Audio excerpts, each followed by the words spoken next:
What's up, baby? Time is an illusion.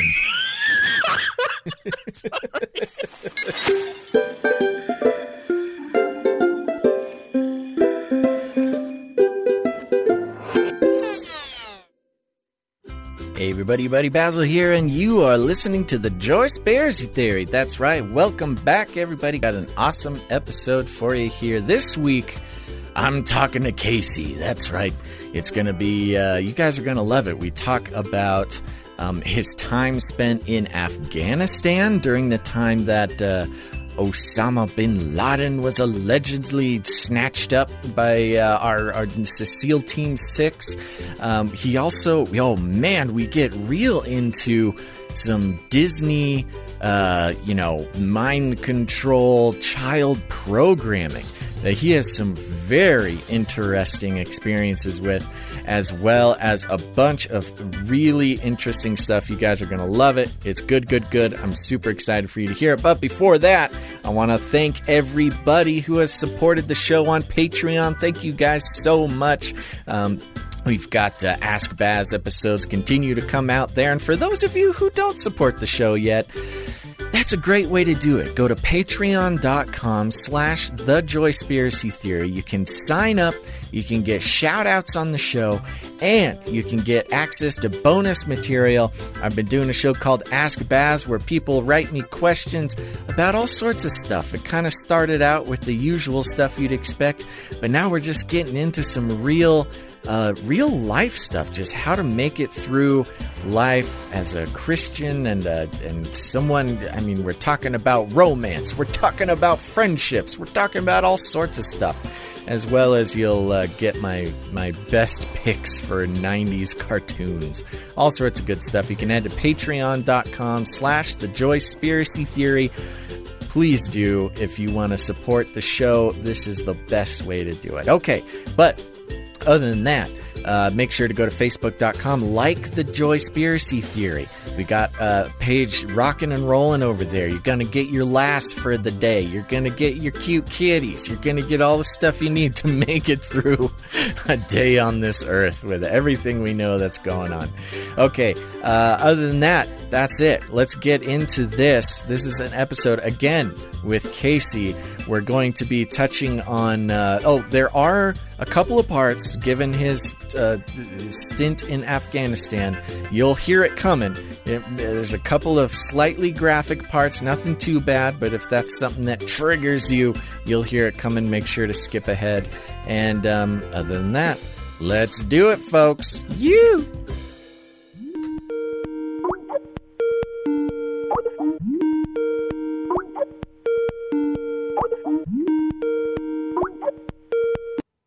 There he is. Basil, what's going on, man? What's going up? What's going up, man? Yeah. That's a cool new thing I'm starting. Everybody can start saying that. I like it. This is Casey, right? Yes, this is Casey. Oh, we did it. We made it happen. I know. Before we do anything else, what are you grateful for today, my man? Well, right now, I'm thankful for this conversation because I don't sit in my house quietly very often. And there's some weird sounds going inside and out, and my eyes were like shifty to like either direction. So if anything untoward happens, I'll be able to at least send this file in for whatever court case comes of the situation. Exactly, and then you and my wife upstairs, you guys will be able to like piece together like justice for my absence. So I trust you. Unless it's her. Could be. It could be. Could be. You never know. Well, that's a very good answer. I'm thankful to have you on the show, man. We did it. We made it happen. Yeah, absolutely. Cool. Well, you sound great. You look great. You look like a blue Skype screen, which is always, it takes a lot of pressure off of the situation, so that's nice. Oh, absolutely. Yeah. So, I'm tempted to just jump right into it. Where in the world are you?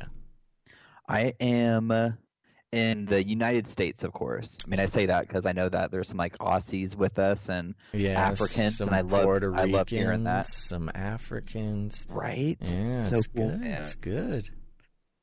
But yeah, so in the United States, in Columbus, Ohio. Oh, Ohio. Okay, I've been to Yeah. Columbus. Oh, oh yeah, you have. When you did that episode with Christina, you were up in Dublin, weren't you? Yes, we. I think we had to fly into Columbus, if I remember correctly. Yeah. Although John Glenn. is that the airport, John Glenn? Yeah, exactly. There's some shady things going in that airport too. That's Yeah, airports, man. There's all sorts of shady stuff happening at airports. Okay, well, very cool. So have you always been from there? What's the deal? Are you a native? I am not a native. What causes somebody to move to Columbus, Ohio? Ooh, that would be kind of like a Kill Bill chronology jump if you wanted to start there. No. I was just okay. If it was something easy, like the cat you wanted to adopt was there or something, then that would make it easy. But you know what? Kill Bill was hard enough for me to follow at the time. I'm not going to put the listeners through that. Okay. So you're not a native of Columbus. Where were you sprouted? I was sprouted in Corona, California. Oh, okay. So around my old neck of the woods there. Yeah, somewhere. I heard you say you were in a mountain town. May I have two guesses? I've been all over the place, but yes. As far as the subject of Mountain Town, I'll let you take guesses. Okay. I want to say one, Big Bear. Ooh, that is one of the mountain towns. Okay, what's your other guess? I was going to say Lake Arrowhead, but if you were from one of them, then it would be like, okay. Those are both very good guesses, and the answer will never be revealed. Understandable. Yeah. But it does show that you do know mountain towns in California. So, very good job. Yeah, thank you. You're welcome. Okay, so Corona. So, Southern California boy. Yes. Do you have long blonde hair and talk like Matthew McConaughey, like we all do? I really do. Minus the Matthew McConaughey, like the voice, yeah. The hair, I try to keep it kind of tight, but I don't go to I only go to the barber like once a month. So at the end of the month, it looks pretty bad, and I have this cowlick on the back of my head, and I'm only like a young man in I'm 30, but I'm starting to thin out. So I have this quasi bald patch, but it's a cowlick, so it looks bad. Dude. It's got character, man. It's got character. Yeah. Okay, good. So tell me, start from the beginning. What was going on in Corona, and did you grow up in the church? What was the deal?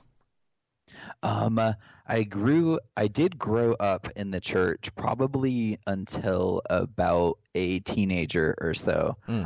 Parents, they had put me into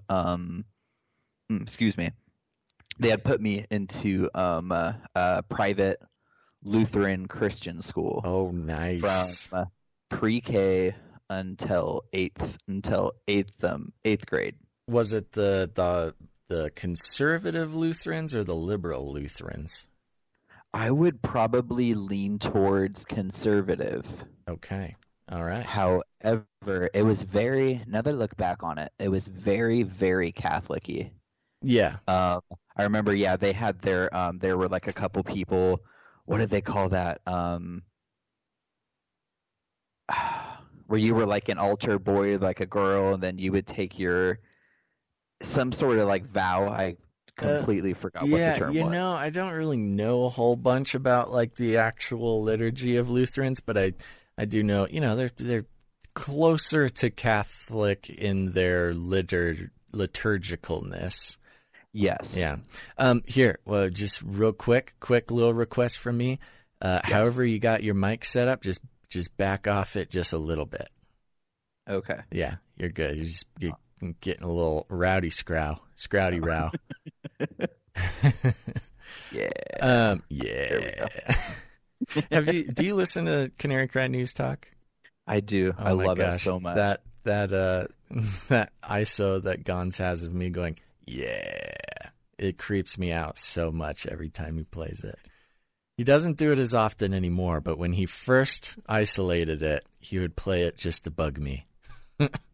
That's fun. Like I'll have to go. Like once I start to go see that in the archive. Yeah, I'll be excited to hear it. Here's the thing: a lot of people don't know that it's an ISO.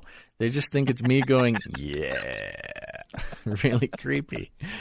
Yeah. So, anyways, okay. So it's very interesting. Now, I don't want to be skipping ahead. Tell me all about what it was like being a kid growing up in Corona.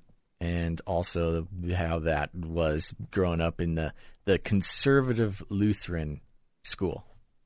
Okay. So it was a little bit different as the school was like kind of conservative Lutheran, but went to your typical, I would say, your typical kind of like everyone's welcome, like churches. Okay. Growing up. Yeah. And so then I had the school and then involved in a couple of youth groups like here and there. And yeah, never really as a kid, at least for like the faith aspect of it. It was like, okay, cool. Like there's this book and there's all this history of like this people that kind of life was centered around thousands of years ago. Yeah. And then like accepted it just like as it was. Like, okay, cool, man. Like, this is awesome. Yeah. Okay. So, yeah, so what did that mean kind of in the context of your personal spirituality? Just kind of like, oh, this is what it is. This is what I've been being taught, and people talking about this guy Jesus, but not really too serious about it or something? I felt that I took it extremely seriously. Oh, okay. And a few of my fellow classmates that were in those schools, because like, if you grew up around the church, there were a couple of those preachers' kids types that were pretty rowdy. Yeah, they're dangerous, man. They're dangerous thinkers. I'm sorry, I'm gonna kind of exclaim a little bit. My cat is on top of my laptop right now. Oh yeah. Come on, kitty. We're doing business. Yeah, there you go. And then I had a couple on my street that I lived in. So outside of school, I had a couple secular friends and a couple Christian friends. So things were interesting. And we were kind of weird kids, so we didn't like all just play like, play like football or like street hockey was our preferred like method, but then we would have like conversations and stuff. And I remember like my one friend who is secular, he was extremely intelligent. So even just kind of like being brought up, like he brought something, would kind of have me like challenge myself and stuff. And you mean like spiritually? It was nice or to something. have. Yeah, spiritually, intellectually, with kind of like the claims that the Bible had. Yeah. Okay. Okay. So it wasn't you had some rebels in the group, but just keeping you on your toes. Yeah. Exactly. Well, that's not too bad. No, not at all. Okay. And continue. I was going to say, I mean, I guess it is kind of jumping it, but at said school during my junior high years, like 6th, 7th, 8th grade, there was this one teacher there. And this dude, like a very intense man of God. I have no question whatsoever that I will see him in heaven, but he was kind of strange. He was really into like Native American stuff, Mm-hmm. and a little bit of mystic. I don't think to like offend God or anything like that, but I Right. thought he respected their beliefs a lot. And then he was a man who's like, if you never get to question or challenge your faith, he's like, I guarantee you that you won't grow in that. So Yeah. kind of getting to the end of that, and I was kind of a goofy kid. Like I played sports, like I guess just because like my family and kind of friends were doing it and stuff, Mm-hmm. but I sucked at it. So I think that I was like, I don't know, probably 3/4 of the way smart, like I don't know, a quarter clumsy, at that. But What was the family like? family, like, so I was the youngest out of three brothers, Okay. and we were all about 2 years apart. And mom and dad, they married each other, high school sweethearts. Oh. Both of them were, yeah. It's a cute story, Okay. like Good. that whole thing. Yeah. Yeah, it was like my dad was going to. They met when they were super young. I think my dad was like 15 or 16, and my mom was 12. And when I hear a story like that nowadays, I'm like, ooh, that's a little Your mom was 12 yeah, something like that. She when was they really, met, really young when not they when they met. got married or something, right? No, no, no, Okay. Yeah. definitely not. But yeah, Okay, and they ended up together. Very sweet, very nice. yeah. Um, and three brothers. And I'm And sorry. three brothers. Yeah, which are you? Which one are you? Are you? Where do you fall in the line, So age wise? youngest out of youngest out of the three, we're all separated by 2 years. Okay, So all me right. being 30 right now, yeah, I'm You're the the baby. baby, Yeah. little baby Casey. Yep. Very nice. Okay. What did Mom would probably say something. what was their kind of situation with the church? I mean, was everybody kind of on the same page or? I felt that me and my brothers kind of got a more formally academic education for that, at least in our early years. Hmm. That kind of laid a little bit more of like a solid foundation. Okay. Uh, Well, my What's mom, yeah. sorry. No, no, I was going to say what's an example of that, but you seem to be going into something more interesting than my question. Oh, I was gonna say that Lutheran school, so it had some like devotionals to it, and some more like intense Bible study. Okay.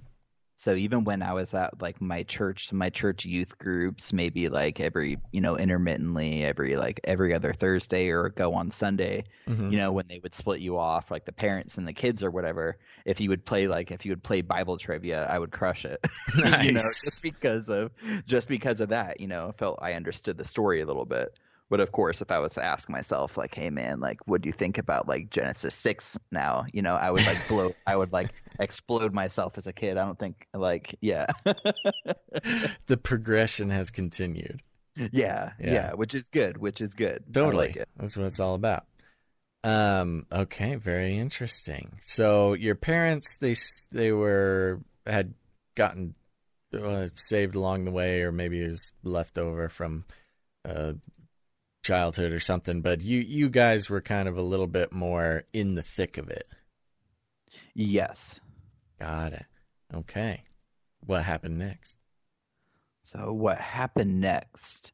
Um, Remember as a kid, man, just being like really, really challenged and kind of like emotionally upset at these broad like spiritual like paradigms and dilemmas. Like I remember running around at school, and I was never super super popular, and then being at this Lutheran Christian school. So like we had like classes of like 20 kids. So pretty much I knew like the same people from second grade to like eighth grade. and things would get weird, like if you weren't in like the clique, or if people wanted to make fun of you one day or something like that, you know. Like it was like hard. Like I had to deal with these people for the next like few years. And I Yeah. remember just being like super, super upset, like these guys are still saved, even though like they're like really, really mean to me. I remember being like crushed about it, but like not for their salvation, you know, but being Right. like, why are they so mean to me, and I don't want to do anything back, and just like wrestling with like those like really, really kind of intense spiritual paradigms. Like it's like a 12-year-old kid, and so yeah, Yeah. growing up was pretty, you know. How many kids were in the school? In the school altogether. So that one, I went to one that's like a pre-K, kindergarten, and like first grade, and then moved into like another one. So the second one I'm talking about, that was second to eighth grade, was kindergarten to eighth grade. So maybe there were like 200 Okay, kids that so you would fit fairly into like a small. small chapel. Yeah. Oh, I dropped my piece of paper. What? I'm sorry, man. Oh, there we go. Man, things are tough around here. Okay, so yeah, fairly tight knit group of kids, all Yeah. learning the Lutheran ways. Yeah, learning the Lutheran ways. That's so funny. Did you like it there, or what? What was? I mean, what was the experience like there? I mean, you just mentioned the kind of weird bullying thing going on, but other than that, I mean, was it something you enjoyed, or was it troublesome? It was it was a it was a little bit of both. Okay. You know, like some days were good, you know, some days were good, some days were bad, but I remember I was like moving on into like the early years were pretty good, and then when everyone starting hitting puberty, like along with myself, you Oh know, yeah, that's trouble. stuff started to get weird. Like, the dudes didn't want to like sit around and like just like play video games anymore. You know what I mean? Oh man, Oh yeah, like the good old let's days. chat up the girls, right? Yeah. Right, man. You know? Why can't we all just go back to playing video games, man? I know. Everything's Yeah. got to be so complicated. Right. Yeah, that's a weird time of life. It was just a weird time of life, so I don't blame you for that part getting a little squirrely. What about your like time at home? What was life at home like? Life at home was a little bit different because, like what we just said a second ago, I remember my middle brother and my older brother, both of them were my oldest brother, say like like kind of like a borderline genius intellect. Like Interesting. he had like academic books, like he would need to hit a little bit hard, but he was always in the advanced like math classes, and he was an athlete, just like a gifted runner and things like that, So kind of a classic oldest brother type of situation. I mean, kind of a Yes. type A, conquer everything. Yeah. He was very, very humble, like about all that stuff too. Mm-hmm. Very humble, but still unyielding and like immovable. Okay, very And then, interesting. yeah. So me and that brother, we always got along very well, at least until, well, we got along for a while until I was like an older teenager, but we'll get to that later. Okay, we're gonna make a note about that one. Then middle brother was charismatic and a awesome athlete, but still had brains. So then he could just like blow through school. Was super super popular with like all of the girls. Had like a million friends all the time. Was in like all of the varsity teams and stuff. I guess we were a family of hockey players, but he could just get down on like anything and crush it.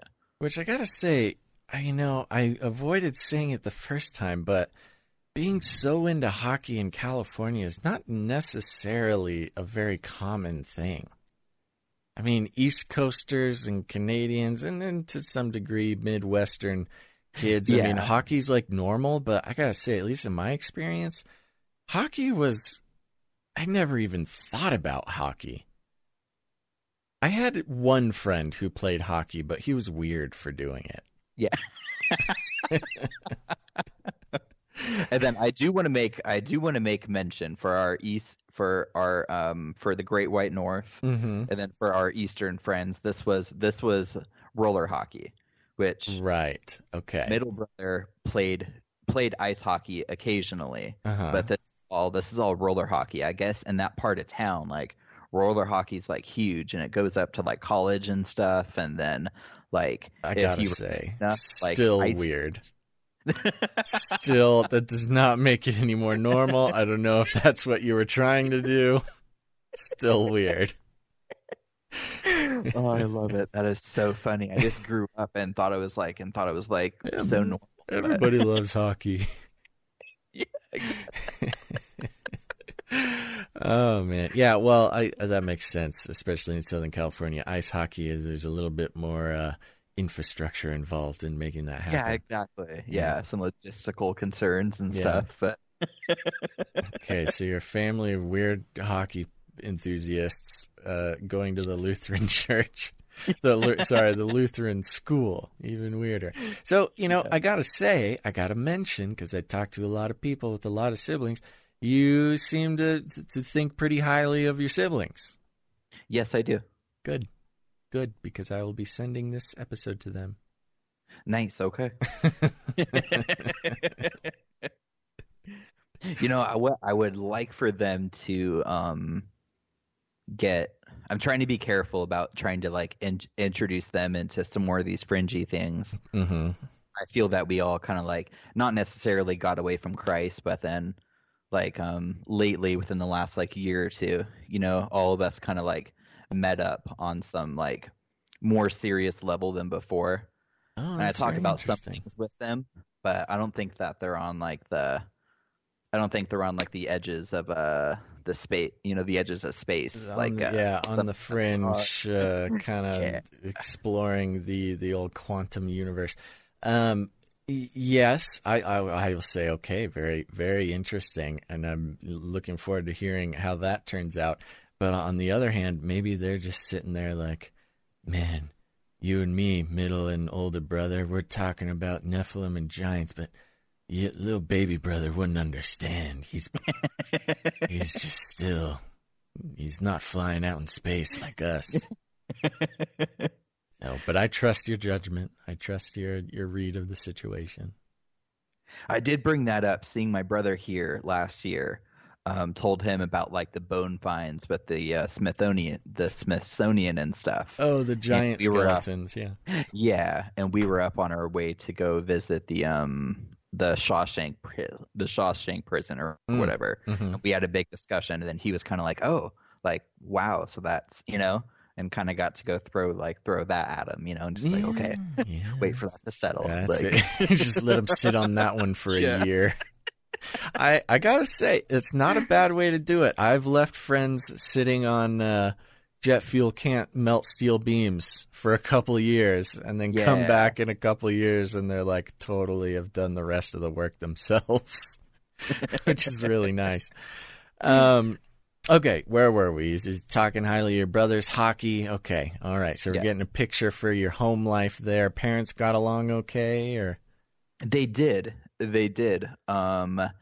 of them worked in the same place as it was my mom's dad. Well, her actual father figure, not her biological father, as she calls her sperm donor for her mom. Oh yeah. He took off and treated my grandma like human garbage, and then took off and then never talked to them again. Mm-hmm. So yeah. So her dad made a construction business, and somehow my dad and then my uncle, because my mom has a single sister, like a single full sister, and then a couple half sisters. But anyways, so then my dad knew my mom, and then he started working for her dad at the construction place, and I guess that he liked my dad's work ethic so much, and my uncle's work ethic, that he kind of he gave them like a loan or helped them start their own business, which was a roofing construction company. Oh, okay. So kind of started in the family business and then kept it going, or at least in the same sort of genre. Yes, something like that. Okay, and mom and dad worked together. Apparently, got along enough to live together and work together. Wow, that's very impressive. Isn't it though? Like, I'm shocked, man. I'm like, yeah, dude, good for you guys. That's amazing. Good job, team. Yeah. Okay, so nothing too spooky happening on earlier in life. I like it. They were able to pay for Lutheran school, so things were okay in that department. Yeah. Very good. I guess things were kind of tight. Mm-hmm. I always assumed that my parents were just like super, super loaded. Mm-hmm. But now, like, kind of like convening back on my memory, I think now through clever money managing and them doing all their business stuff, I think they're a lot more well off. But I remember some like money talks and, kids, you don't know what they're saying. Yeah. I remember some money talks when I was a kid too. And, you kind of just sort of glean the tone more than any details. Yeah. Yeah. Okay. So, but more or less, nothing too traumatic in that sense, huh? No. Okay. Good. What happened next? All right. So all of this stuff was a broad way to explain home life. So then a lot of my home life, I felt, was being taken usually against my will to brother sporting events, and kind of sitting there bored, like trying to occupy my time. Oh, interesting. Okay. Yeah, I would say that was a fair chunk of time spent and watching the bros perform. Yeah. Perform when they would perform, and then waiting another like 3 or 4 hours in between tournaments and stuff. It's like mind-numbingly bored as a kid, just like, okay, like playing in the dirt outside or begging for quarters to go to the arcade and spend in like 5 minutes, Not a bad way to spend a few hours. Okay, so you spent time hanging out, experiencing. I never had to sit through somebody else's sporting event, but I do know the concept. And I mean, what was that like? I mean, I'm not trying to draw anything out that wasn't there, but it can be kind of it can feel unfair when you're forced to like entertain yourself just because brothers got to do something. Yeah. Do you feel like that had any effect on you at the time, or were you just happy to get the quarters? Time?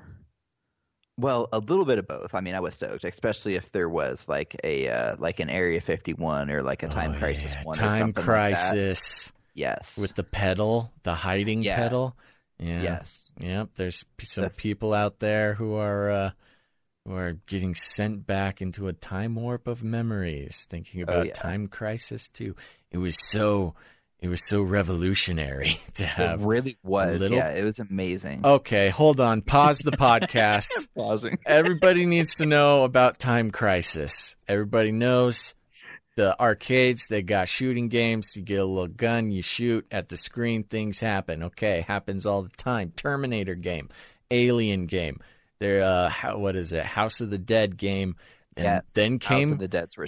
Yes, zombies, great. Super spooky. Still nightmares of that game today. Oh my goodness, yeah. But Time Crisis came along, and not only did you have the little gun, but you also had this little pedal that you could step on.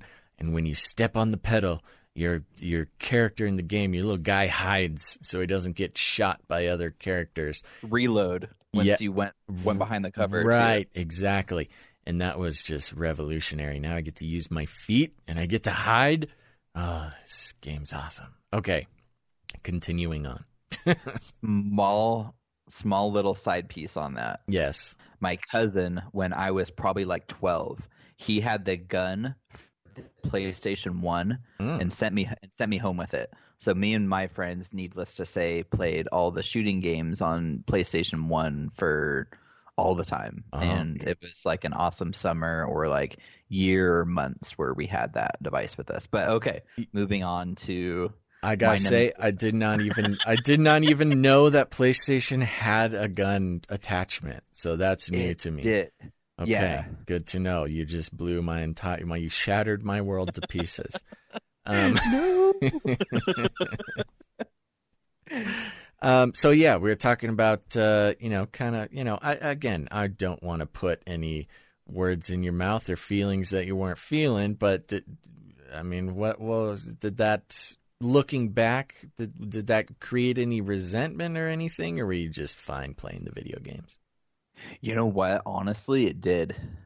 It did for a while. Yeah. Because then, they would be, busy trying to support my brother, and I would come along, and I feel like, even like the best out of their intentions, and maybe it was because I was a kid and, emotionally ill-equipped to read into the situation. I should have been like, hey man, I should have been stoked for my brother, but Right. kind of felt like I was brushed off, well, hey man, be quiet, and kind of thing. Yeah, and I only really even bring it up because there's just a lot of parental attention that goes into, sports and sporting events. Yeah. And there's a lot of logistics that just sort of naturally demand a lot of parenting attention. Yes. Okay. Got it. So you're playing the video games, but secretly you were plotting the demise of your incredibly athletic brothers. Yep. No, that wasn't the case at all. But I loved I love that scenario. That's absolutely hilarious. What is there something, and if we're gonna get to it, then we can get to it. But I'm curious if there's something around this period of life that really affected you in some way. If there's something you remember really that stuck with you in one way or another. There was. Okay, there we go. Tell me about it. Okay, so this one was, I didn't even know what had happened besides for that this is away from sports and stuff, besides for that it was absolutely terrifying at the time. Yeah. But I had inadvertently engaged in spiritual warfare. Ooh. And probably just weird occulty stuff by accident inside my head. Wow, tell me about that. So I was in 7th grade, and my dad, he was him and my middle brother, of course, were very, very good at golf. So my dad, he would play golf on the weekends, and him and his team, they crushed it at this tournament, and they got invited to their families got invited to this Disney World tournament. Mm-hmm. So there I was 7th grade. I don't know what I would have been, 12, 13, something like that. Mm-hmm. And I remember walking around at Disney World and stuff. And I think that it was some combination of me getting heat, not heat stroke, because that's the most advanced one, but heat exhaustion or something like that. Yeah. And the episode of The Simpsons where Bart sells his soul for something at the comic book shop. Mm-hmm. And I accidentally muttered the words in my head, "Satan has my soul." What? And this trigger, I don't know how the heck this happened, bro. But it was this triggered this just came out of nowhere. Some straight up programming from The Simpsons. Oh no, my mother was right. Just another world shattering moment. Seriously, yeah. My mom tried her best for me not to watch that show, but it was a few years into this. I mean, a few years into her just being like, whatever. And I remember, seeing that, and I said that in my head, and like instantly, just everything just like horribly wrong, And my mom comes into the room, and I kind of tell her what I said, and I love her, and I still love her, but she just wasn't equipped. Like, hey, I thought you were too young, you know what I mean? But yeah, we're gonna sit down and pray. Everything's okay. I know you're scared, but she was just like, maybe that was just, a little quip of the devil. Everything's gonna be fine, and kind of like dropped it, and never brought this up ever again. Wow. But literally for the next you're just walking around Disneyland of all places, or Disney World. Yeah. No. Trying not to mutter those words in my head. Oh my god. So then what made it even scarier, I remember at the time there was the Exorcist previews for like the revamped one, like the anniversary on TV and stuff. So I'm trying to sleep on that vacation. But even though this thing goes years and years and years into the future, unfortunately. Oh my gosh. And just like a little bit of the combination of the heat stroke, a little bit of thinking that I sold my soul to the devil for nothing. And then, kind of like just scary like images on the TV trying to sleep, dude, just like not okay. So I literally felt like that internal battle in my head probably took away like, I don't know, most of my like late childhood into like teenage years, just trying to focus on like God to like get that voice go away and to like not say that. Was that okay? So let me retell this, and you tell me if I'm understanding this correctly. So You're at Disney World. Out of nowhere, you think of The Simpsons, probably triggered by some mind control device or like symbology or something at Disney World, if we're really trying to get conspiracy-y about it. You mutter the words that basically selling or giving your soul to the devil, and you brought this up with your mother. You just tell your mother this, so you must have like known or felt or something that this was not okay. You tell your mother, she tries to remain calm, she prays, does the thing, and then you spend years of your life like what, thinking about this moment or trying not to repeat it, or what exactly do you mean by that? A combination of both. So this moment where you say that in Disney World is like sticking with you. Yeah. Okay. Do you feel like a spiritual type thing, or is it just like something that just really disturbed you, I guess? More like the disturbing. I mean, it was like the most intense feeling of dread and despair. We'll get into this later, but I was military experience. There was a time or two where I did think that I was going to die, and then probably the feeling of that terror when I was a little kid probably overtook the feeling that I thought that I might die. Wow. Like, actually. But yeah, well. Okay, we'll get there. Another little teaser. Wow. Okay. All right. So does that continue? Are there things we need to hit before we continue with your battle with selling with your Disney World experience? Disney World. Man. No, that's just something that's kind of in like the back of my head, I would say, for that one until, I don't know. Actually, probably, I don't know, 10 years, something like that, before it was like, before like that voice was super quelled, and whenever I would hear it, it would just be like, hey, like, no.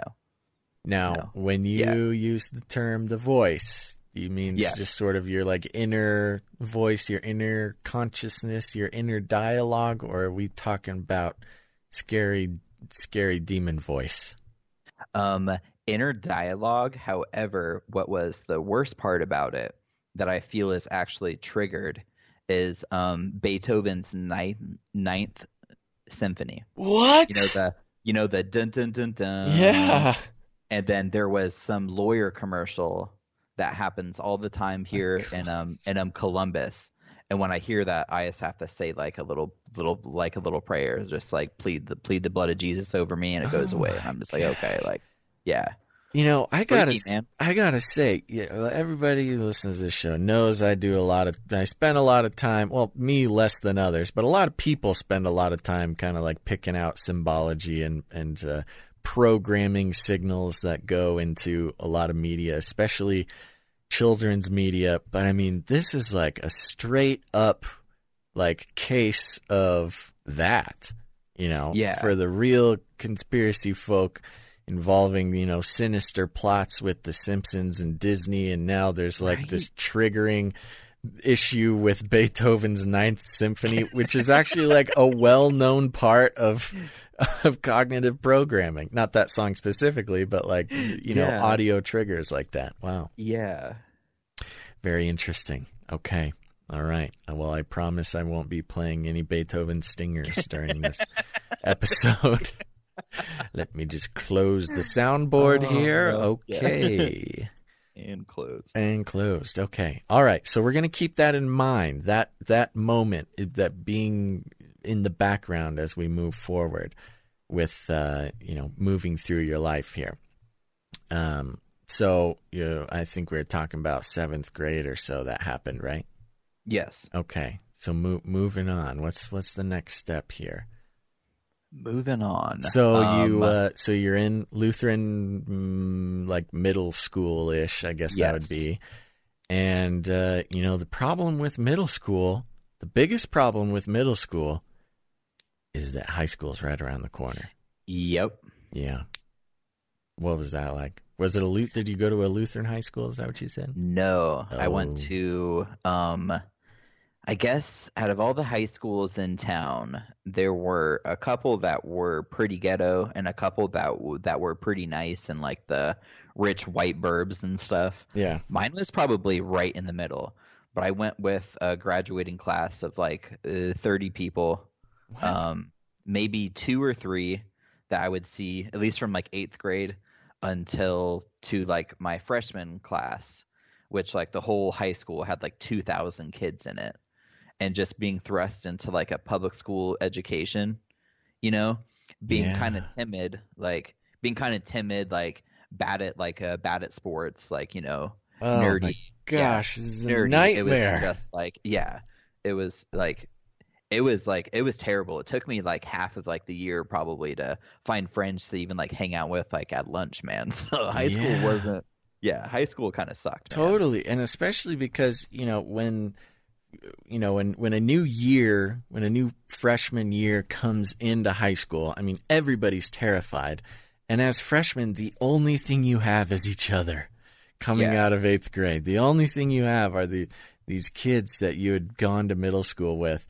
And, the whole thing is terrible and horrible and scary and, alienating. And suddenly there's these huge people called seniors. But at least you got your other freshman people.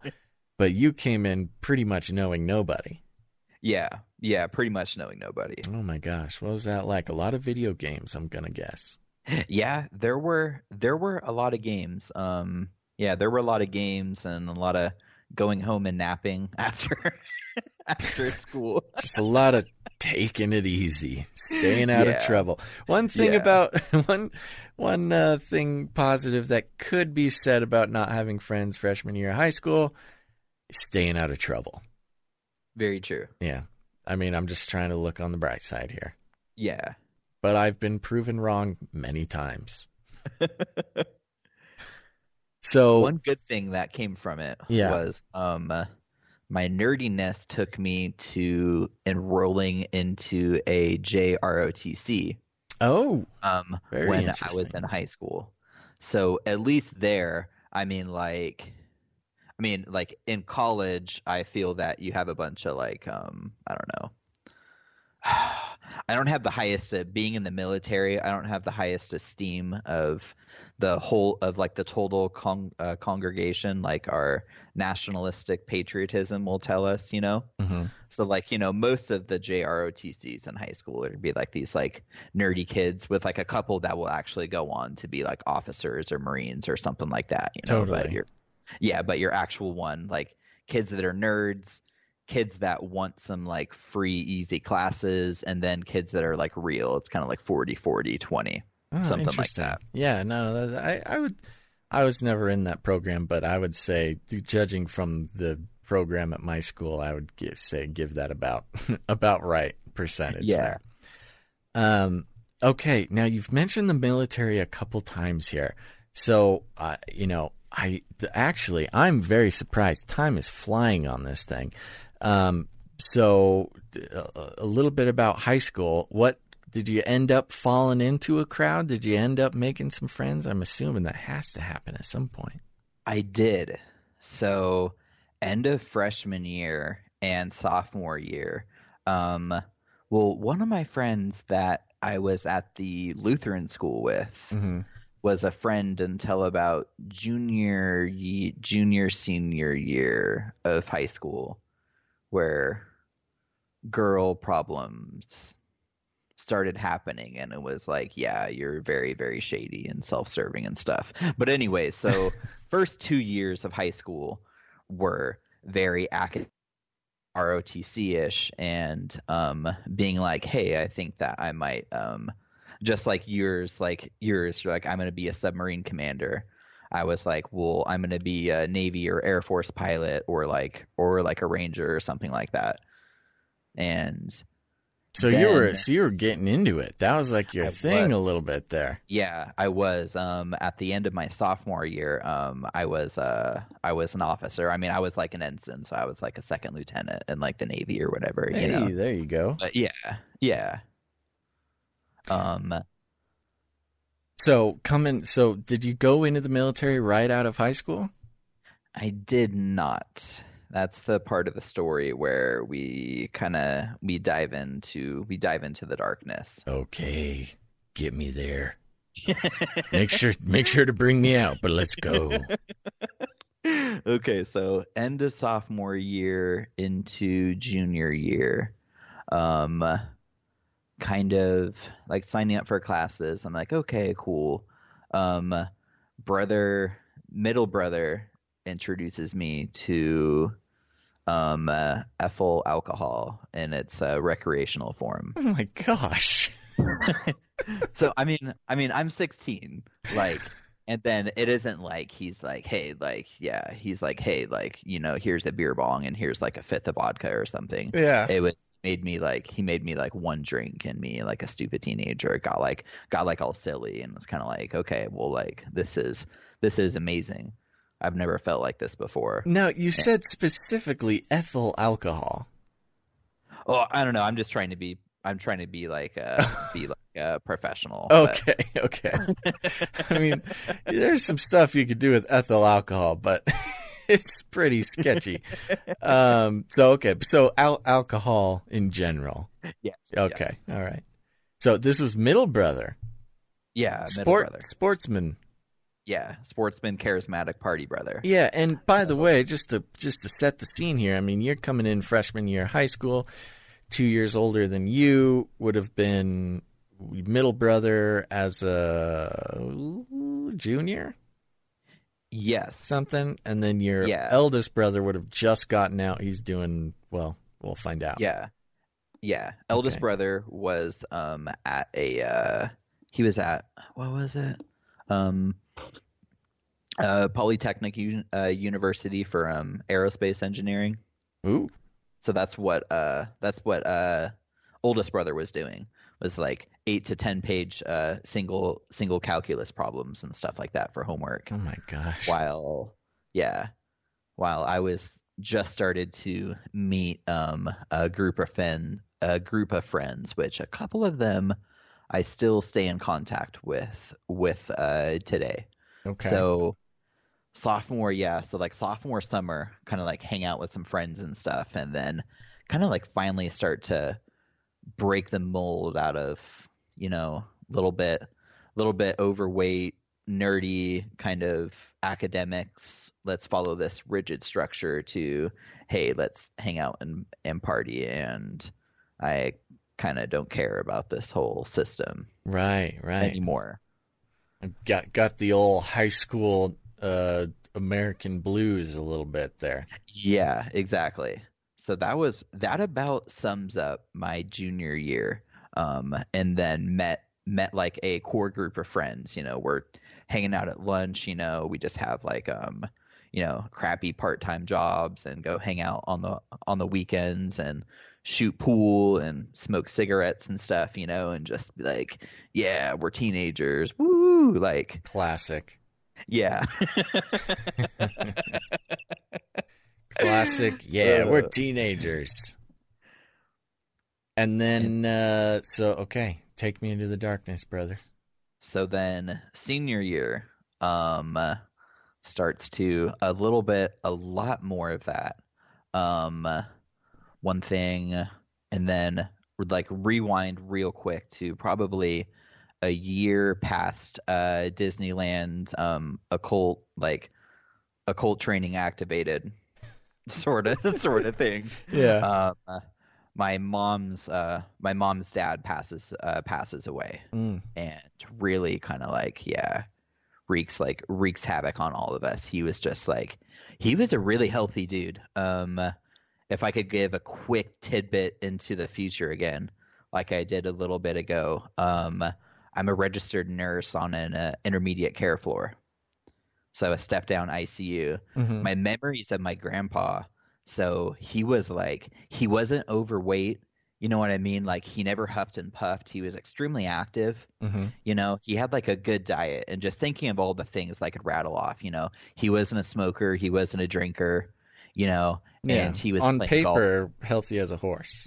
Yeah, exactly. Now, if I looked at his lab work or his medical history or something like that right now, maybe there's something in there. But anyways, and he was playing golf one day with my grandma, and he just was like, "Hey, I don't feel good." Sat down, and he threw a massive stroke. Oh no! And just passed. So that was at about 12, and that was really rough on my family, and then especially my grandma. But we were like always over there.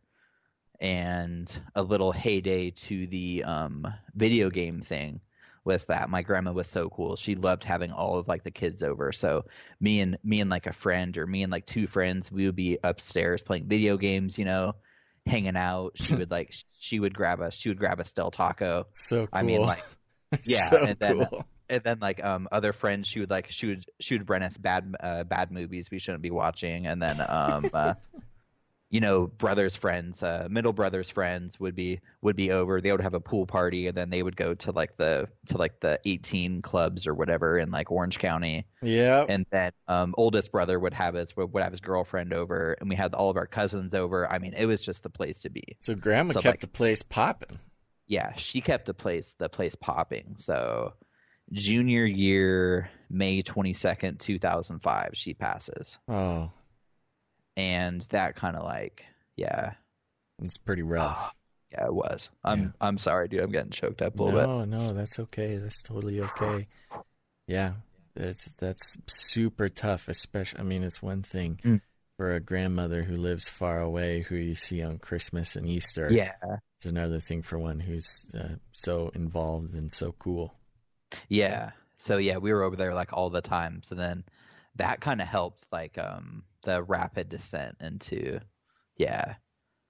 questionable places.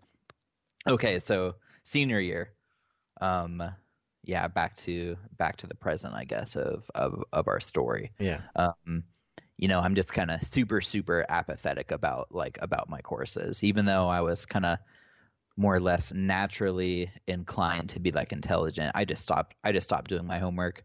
I would go to class and sleep, I would sit there and at least to feign to pay attention, but wouldn't do tests or homework and stuff, and would just get my F. And my parents are just what are you doing? What's happening?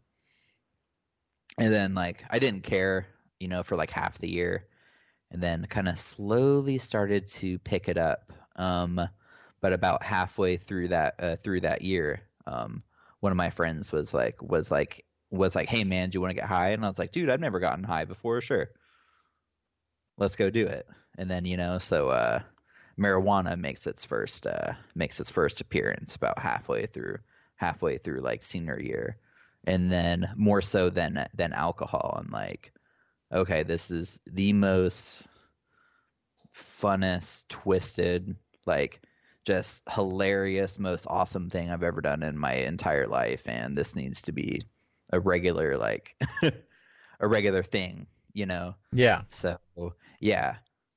It So then, gotcha. kind of it got me super, super hard for a long time. And yeah, so I think I kind of pulled up out of like an academic tail skid to like pass all of my high school classes to where if I did want to go to some college, I could. Hey, there Kind you of by go. like You the pulled you graces of pulled the God. nose up on that one. Like from like a pretty much a straight nosedive, kind of broke the landing gear on the on the approach coming up. And so when you say, you've mentioned a little bit of drinking, you've mentioned a little bit of some pot coming in there, which, I mean, not to say that it's all good, but, that's some could argue that that's some average, I would say at least average high school rebellion, huh? Yeah, to that point it was. However, after high school, we entered more Freedom! perilous adventures. Something like Freedom! that. Okay. Yeah. Now, I do So have to just bring it up because I have it written down here. These older brother problems, you said, was happening towards the end of high school. Or was it older after? brother. It was I was gonna say I think it was before. It was me and middle brother didn't get along when we were kids. Mm-hmm. We had always butt heads and tattle on each other and just really really didn't get along very well until I was like an early teenager. And then even then, so like home life was kind of like trying to stay out of the radar for like my parents, because I just wanted to be left alone. And then Was there some sort of inciting incident that happened, or some sort of apex that came with your brother that caused some sort of issue, or was it just pretty standard brothers being brothers? very standard brothers being brothers. Okay, got it. Yeah, yeah. So coming back to after high school, things got a little bit more serious. Now we know eventually you're going to make it into the military here, but Yes. you said there's about a year or something before that happened. Ooh, there's about 5 years before that 5 years. happens. Whoa, late Yeah, bloomer. yeah. Okay, tell me about it. Okay, so then that summer, oh man, I just kind of feel bad. I was a piece of work. Let's say that. And I know I haven't said it yet, and if I have, I apologize. I've worked in gruff situations, and I am prone to drop a phrase of profanity. So I'm trying to be careful on not doing that, sir. That's okay. But yeah, That's I what just wanted to editing say is for. that. Okay, perfect. Okay. Um, uh, it's like my dad, he got me a manual labor job at a friend's sheet metal factory, Hmm. and that all about worked out for probably like 2 months or so. So I'm a senior after high school, and I What just what didn't work out about it? um it was a far it was a far drive out there. So we were in Corona, and this place was in Laguna Niguel. So it was like an hour and a half, like 2 hour drive, like just like there and back. and just the factory was, it was, you would get That's you too would long get a jobs. drive. That is a huge Way drive. too much driving for a kid to do. Yeah. So I remember I had no machinist experience whatsoever.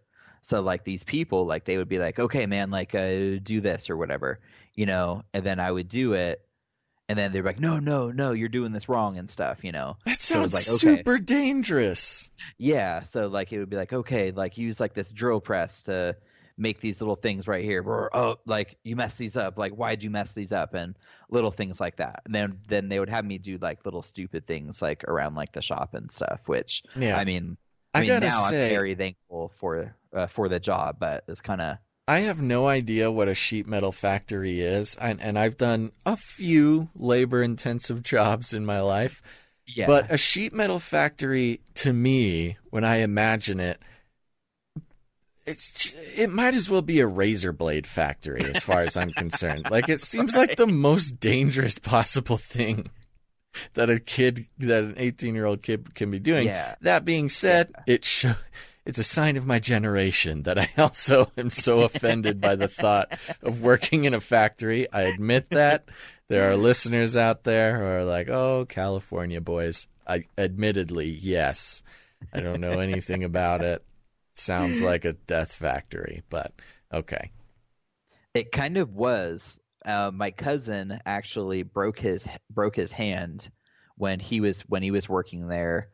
He crushed it in some sort of hydraulic press. Oh my gosh! And this was a few years ago, and I saw him recently within the last year, and he still can't. He doesn't have all the function in his hand. That's some like industrial revolution status. Yeah, I mean, like it was bad. So maybe it's good that everything worked out the way that it did.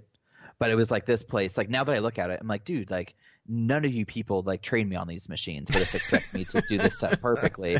Like I know I was a jerk and I didn't work very hard, and I took a cigarette break every hour, and I didn't clock in or out if I needed to pee or something, like little things like that. And I'm like, and that was late. I'm like, okay, but still, dude, I'm an 18-year-old kid out of high school, whatever. Like, yeah.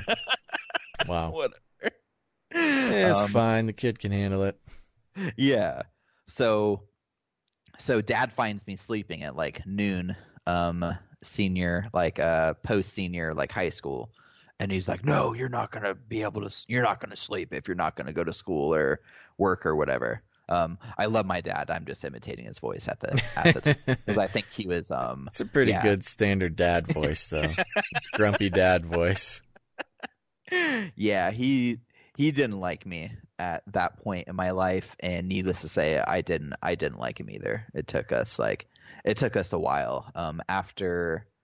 After the majority of the darkness, it took me telling him kind of everything that I did and how long I'd been doing it, and that I was going to get clean for us to kind of hug and tell each other we loved her. I mean, we loved each other and stuff, but yeah. So, okay. So then I'm employed by my dad doing roofing jobs and stuff. And even though it was like a little bit more than minimum wage and stuff, for me, like a kid out of high school without any like real bills to pay, I mean, I was balling with money. I mean, what I thought was money, making like $300 a week if I had worked every day. So totally, most of $300 a week went to, perpetuating a certain lifestyle. I know people wonder why why teenagers especially like get into drugs and stuff. It's just because we have so much money and nothing to do with it. Yeah. I mean, $300 a week, it's pretty hard to live on that. But when you got nothing to spend it on, you're going to spend it on some bud, man. Yeah. Dude, for real. Either that or some dope rollerblades. Yes. But even then, I mean, you can only buy so many pairs of rollerblades. Yeah. Another reason why video games are good for teenagers, you can spend a lot of money on video games. No more money left for marijuana. Right? Yeah. Yeah. My problem is that I couldn't even keep $20 in my bank account long enough for me to have like a WoW account or something. So For all you adults out there, that's a World of Warcraft account. It runs about $14.99 a month, or at least it did back in the day. Oh man. Oh, this is fun. Thank you. Yeah, no, thank you for the opportunity to teach people about video games. Okay. So you weren't able to keep money around. You had all this money that perpetuated your relationship with Mary Jane. Yes. Yeah. And then I was that type of person, like if I had like friends around or something, you know, it'd be like, let's just get silly. Yeah. You know, and that was the sort of thing. So that had, after like a few months of doing that, I remember, I don't know how I had stumbled onto MDMA in pill forms. But that's a big jump. So that was a big jump. Now, like, if I was to look at because that one's a jump. If I was to tell someone some, like, you know, hierarchy of illicit substances, you know, yeah, I would probably draw like a line. I would draw a line after weed, and I would have everything else lumped in there. Okay. And yeah. So, but so you had other stuff as well? There's some other, you started experimenting before the MDMA, or went straight from cannabis to MDMA? Cannabis to MDMA. I mean, that's pretty hardcore. Yeah, it jumped up pretty cool. I mean, that's pretty cool, pretty fast. That's a good case for the old gateway drug argument. Right. Like, yeah. You know, you can kind of poke fun at the, like, I smoked marijuana once and now I'm addicted to crack cocaine, and it's kind of silly, but like, yeah, going marijuana to MDMA is like, whoa, yeah, okay, somebody's trying to party. Yeah, that was a big jump. And then, was it just one of your friends like tried it, told you about it or something, and you had nothing else? I mean, you got money. We had my friends from high school. We had met some dude at this hookah bar that we frequented, and he had an apartment a block away, and we just started hanging out with this dude. And there was some other dude that I guess was in the apartment neighborhood, mm-hmm. and this dude went to like a lot of raves and stuff. Supposedly, now that I think back, the other dude was like a pathological liar, and Classic. The guy that we hung out with, that we met at the hookah bar, ended up being a meth addict.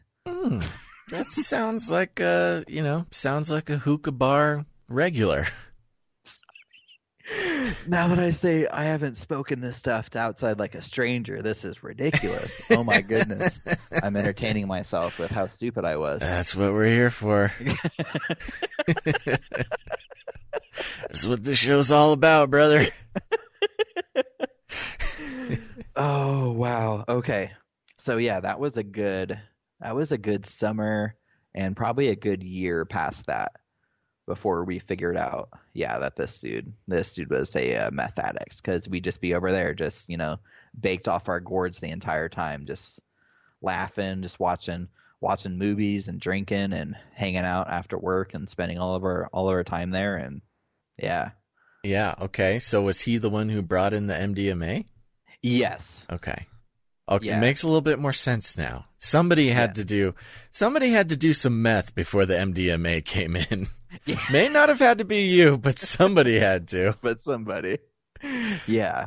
Okay, so meth head Greg was your hookah buddy. You're hanging out, getting blazed all the time, and then he introduces you to this fun new thing called MDMA. And for the listeners who may not be so savvy with the designer drugs, why don't you tell them a little bit about MDMA? MDMA is ecstasy. It's the active ingredient. It was a pharmaceutical made for usually for people's like poor like emotional habits. Like it was a counseling drug that they used it in a lot of other times. So it would chemically induce feelings of just like love and like euphoria and kind of like acceptance with things happening around you. So yeah, it's like, I mean, chemical emotions in a pill, basically. Yeah. And those emotions could kind of rapidly swing one way or the other depending on the environment that you had. Tell me about your experiences. Ooh, okay. There was this one time where we were celebrating our younger friends. I think they were a year younger than us. Their high school graduation. And I remember I had purchased a bag of pills for all of my friends, and I'm handing these pills out, and I drop one underneath a cushion of a car. Ooh. Before when we're on our way to Meth Head Greg's house, as we'll call him. I love making up names for people's old drug buddies. Oh, it's perfect. And my friend, who's the last one to get to the party, is a very gruff individual. So then I'm about to hand him his pill, and there isn't any left in the bag. So then I like apologetically explain like, hey, like I think it's like behind like the cushions, and I do a poor job of looking for it because of course I am whacked out of my mind, not only on this pill of ecstasy that can be cut with different drugs inside of the ecstasy. So some of them are acid based, or some of them are meth or cocaine based or LSD based. So I mean, you could get evil, nasty stuff. Sky's the limit.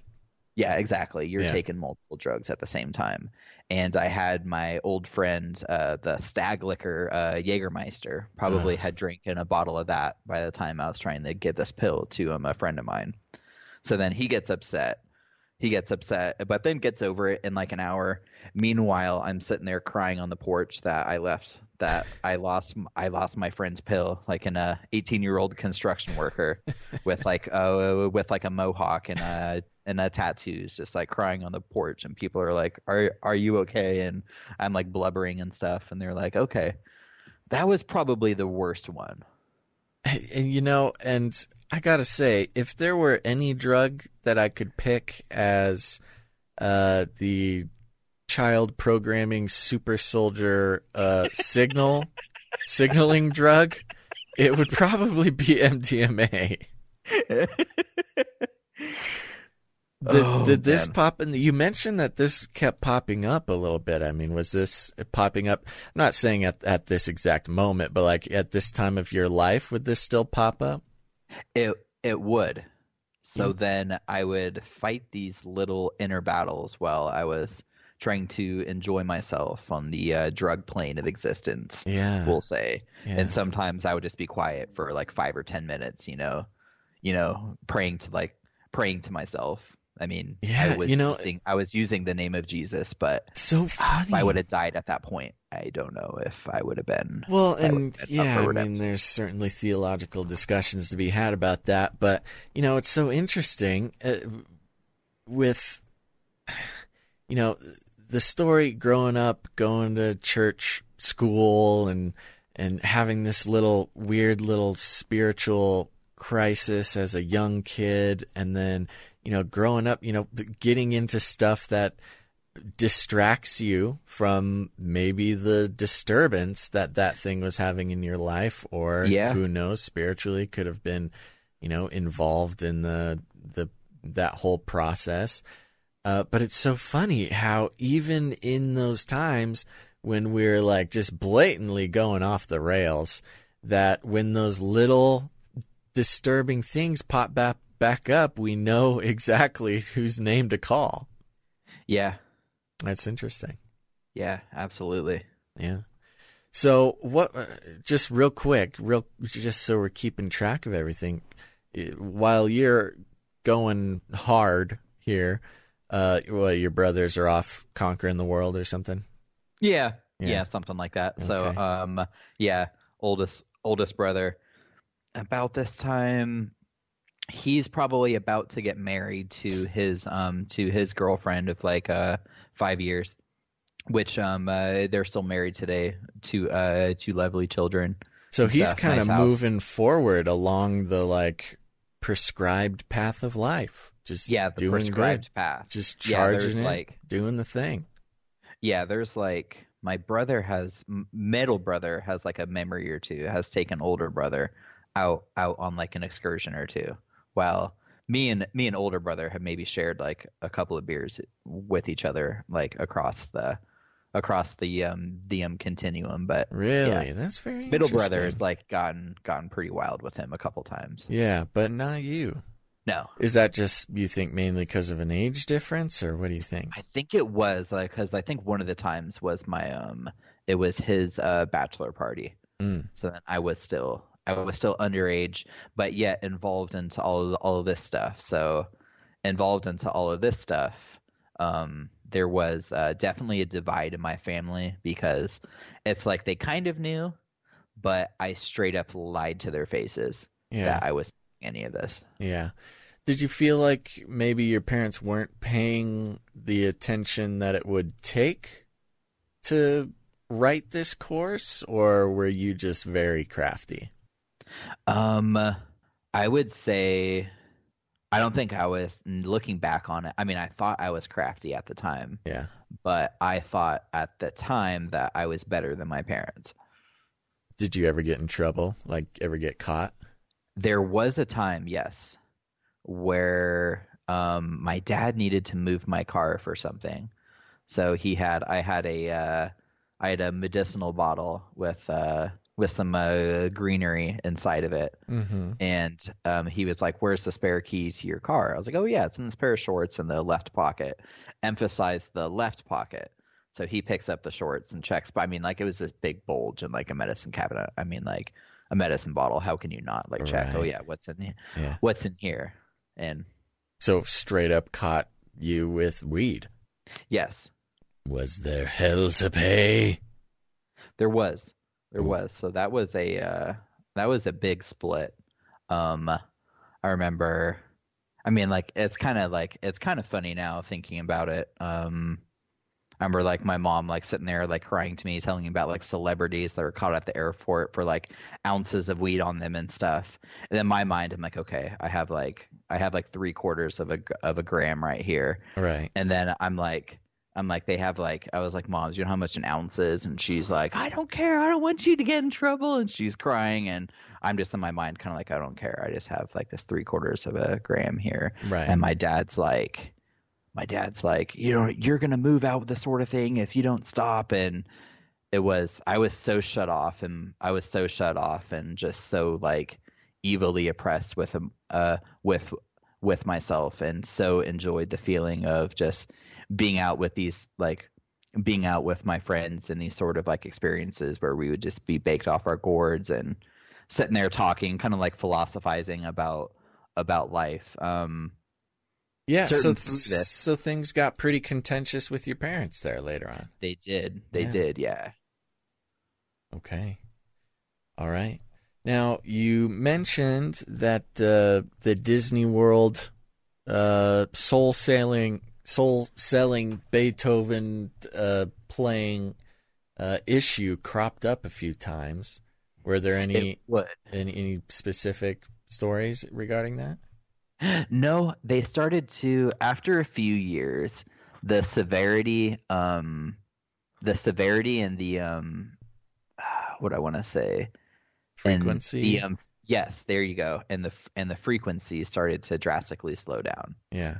So of those. you never like must kill the governor, No, there activate weren't any assassin things like that. protocol. Not that I know of, man. Okay. But Well, that's good. That's great. I mean, yeah, yeah. you'd probably be programmed not to remember it even if it did happen, but we're going to keep an eye on you. Yeah, you know what? There is a creepy story of my friend telling me when I was blacked out one time. This is fast forward a couple years. This is a little bit before I joined from the army. And my friend says I was like yelling in the middle of the hallway when we lived in this house together, yelling at the top of my lungs, saying, "I will not do it. I will not. Like, I'm not gonna do it." And then he came out kind of angrily and told me like, "Shut up." But I'm having this argument with someone when I was blacked out, I guess. And nothing special about the I conversation. Just I have no idea. But now that you say that, like that's one thing. I don't know. Like it could be stretched, could be speculative. Maybe I was just drunk and just yeah. screaming nonsense or something, or maybe I don't know. Okay. No idea. All right. Blacking out. Yeah, It happens that when was. you start taking MDMA and chugging Jägermeister. It does. It does. It happens when you drink too much liquor by itself, when you smoke a ton of weed with it, and just yeah, real dark place. Like, and then sometimes I would go out of my way to black out, and I think it was awesome. Like, yeah, I made it into my car, to my bed, like tight, like, yeah, Yeah. that was all bad. Casey, what are you running from, man? I know. Okay. Good deflection. Good answer. Good non-answer. I respect that. All right. When did you get into the danged military? How did this even happen? How do you make this? How do you pull the nose up on this plane every single chapter of your life? Jesus, by the blood of Jesus, Oh, Brandon. amen, Yeah, brother. yeah, both of us know that. So crazy times right after high school. There was this heated argument with me and my parents, and then for a time, I got clean. At least I got clean of marijuana and illicit substances that they didn't know of yet, and then went into community college where I had I was just getting trying to get an associate's done, but started to kind of focus into like a philosophy kind of religion major, I guess, or like what do they call that? Projections, started with a P. What? Just like kind of like a major, just like yeah. Oh, okay. World religions and ethics and philosophy and all those sorts of things, So it started to kind of build up my mind a little bit mystically. Okay. And thank God I did hang out with anyone who would have known anything about Blavatsky or anything like that, because I would have been sold a good lie and I probably would have got really, really into it. Oh, so you kind of turned inward a little bit. You really did kind of have a little bit of a shift. You have that background in your Lutheranarianism or whatever it's called. Yeah. And okay. So you turned to the arts of the mind a little bit. I did. Yeah, Plato. I would read. I remember just having I would read Plato and read Augustine just for fun. Yeah, because it was just it was out there, and then I would read a page and kind of not know exactly what it said, but it was interesting. It would get me thinking. I'd be like, oh wow, this is crazy. And then in the midst of this, I would still read my Bible.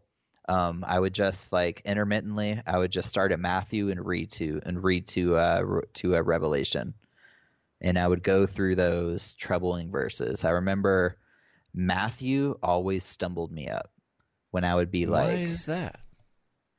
Because it had a lot. That's definitely my favorite book of the Bible by far, and it has just a lot of black and white where Jesus is like, hey, if you want to get to heaven, if you want to follow me, do this. Yeah. And I would read it and I would be convicted, and I would still go get high and take things and not a lot of wiggle room. Not a lot of wiggle room in Matthew. Other books you can kind of squeeze around a little bit more elbow room in there. Yeah. One of the favorite ones that I was so stoked in my recent life, the one that always got me was the parable of the wineskins. And I was like, what do I not understand about this? Interesting. And I would read that, and that one burdened me. And then lately, within the last like year or two, kind of getting into if you could write that down, that'll be like a good segue into. Okay, give me the words to write down again here. New wineskins. New wineskin. Yeah, the parable. I'm doing new wineskins with a Z. Nice. So we'll really remember to get back to it. Okay. Military. Wait, you went into community college. Started turning back inwards, exploring the history of mankind, looking inward. Yeah. Very interesting. Where did that go? A lot of that. That kind of went nowhere. But I'm glad that.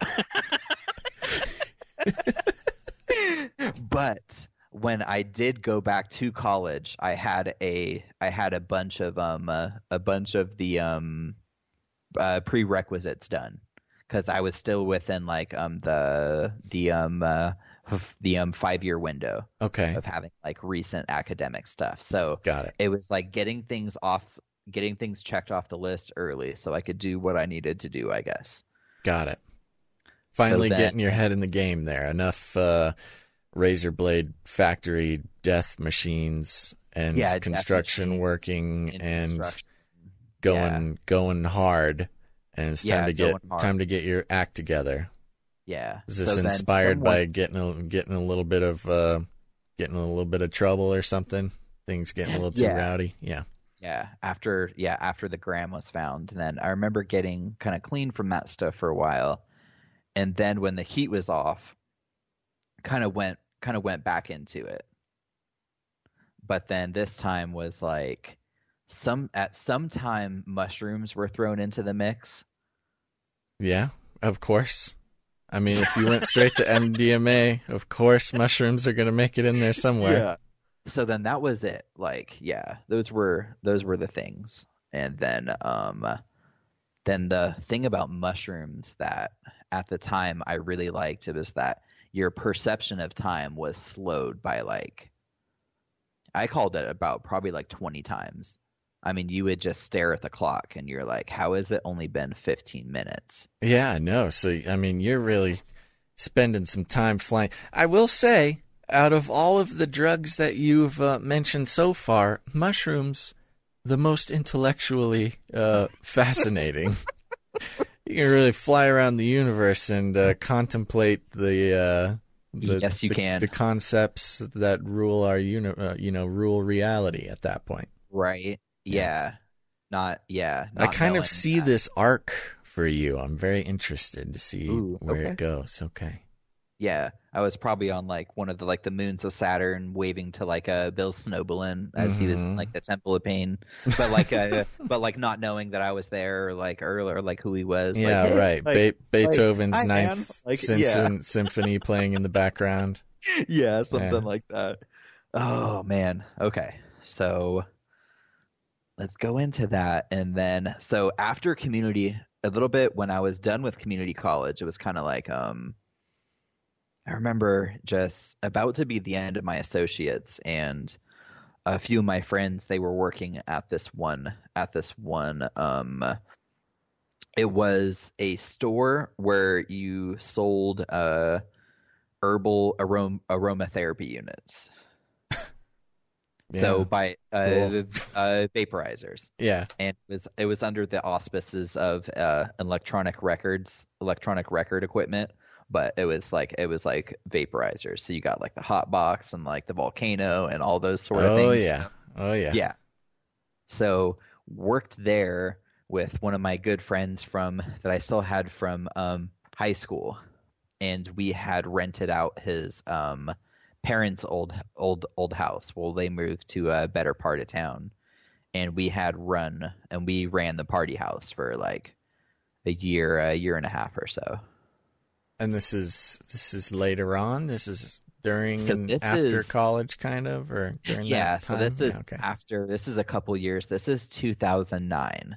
So 2006, I graduated high school, and 6, 7, 8 are kind of some all jumbled, convoluted mess of just family problems and me being a jerk and me just being absolutely just off of my substance all the time, being convicted spiritually, having to battle these weird Disney trigger thing, Yeah. not knowing what it was, and the only escape, through like, heavy drugs and alcohol, and through, anyone who would listen, kind of like at these parties and stuff. Mm-hmm. I wasn't the type of dude that was like, oh yeah, like let's go get laid. I mean, like, I enjoyed the company of women, but I would just want to talk about like, Platonic Epicurean philosophy and stuff. Yeah, The time kind of like a weird dude to be around. What's up, baby? Time is an illusion.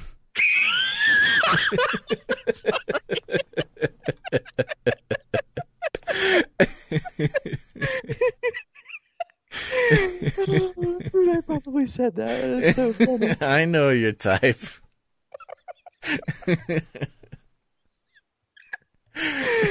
Oh, okay. Oh, that's amazing. Okay. Oh man.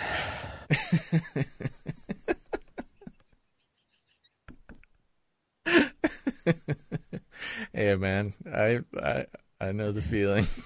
Yeah. Okay. Okay. So party house, dude. Mm-hmm.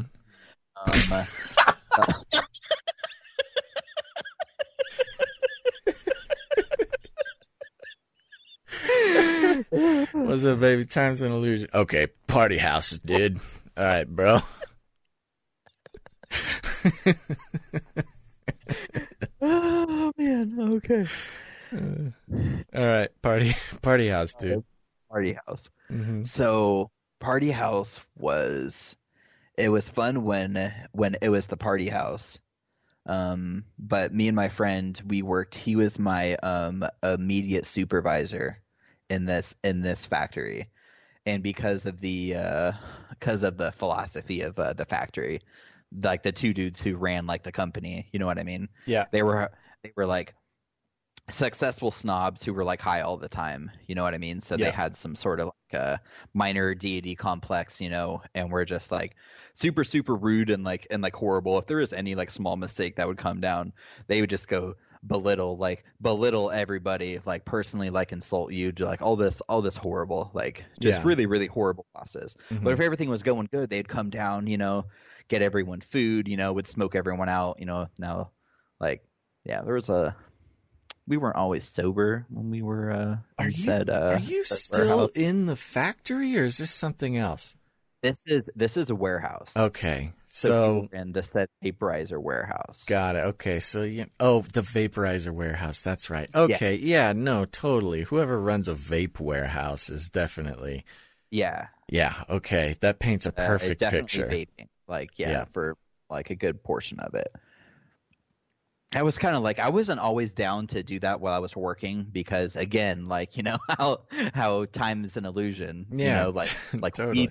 weed slows it down a little bit too. So I was like, you know what? I'd rather work like clear headed, and then as soon as we got off work, dude, we blaze it. But that was my theory on the matter, anyway. Right. But yeah, so it would be hard when a mistake would happen in the warehouse, and then my friend that I live with, he'd be like, dude, like you didn't pack this, or we forgot this, and he's like, and just his baseline, he was kind of like an angry, kind of like grumpy person, and I was very, very like very bubbly and like happy for like a dude, Mm-hmm. So it's kind of sometimes, man, those two personalities, and he's like, okay, what are we gonna do? And I could see him just trying to hold in his rage, not that it was like my fault or his fault or anything, but it put a strain because we were best friends, and then living together, it just put like a strain on our relationship, and we would party all the time there. And I would be the type of guy that would sleep in till like 10 o'clock or noon on the weekends. And we would be up till 3 or 4, but then he would get up at 7. So he was always the person cleaning the house and stuff, you know what I mean? Mm-hmm. And Yeah. taking care of stuff like that. Not to say that I wouldn't, you know what I mean? But he was like, okay, well, I'm up. Well, I'm going to do this. Right. And that put like an unfair strain. And it was his parents' house. So Oh, Eventually kind of like the guilt got to him, like, dude, we're just trashing this place, like all the time and stuff. And I didn't really understand that at that time. Yeah. So And there was probably a good year or so of this happening. I'm sorry, what were you gonna say? oh, nothing. I was just gonna, keep working towards how the heck you got into the military from this situation. Okay. The military's coming up soon. Okay. About halfway through us living in this house, my friend's stepbrother moved in with us, to kind of like help us pay rent, and he would hang out with us and chill and stuff. And one of the nights we were up drinking, like the next morning he comes to me and he's like, dude, I heard you when you were blacked out last night, man. And you were just saying how much you hate working there and stuff, dude. And you're just like really sad and stuff. And then like I had felt that it was a real kind of like empty party and stuff. And, the job paid okay. And there was room for like advancement, Yeah. But then that would be my career. I would just be some burnout Matthew McConaughey guy in California, like vape peddling warehouse veteran. Yeah, exactly. And then that would have been it. And I remember being like okay with that at one point, talking to my parents about that, Mm-hmm. and then just not being okay. I was so glad that he told me. Anyways, he is actually part of the Canary Cry community.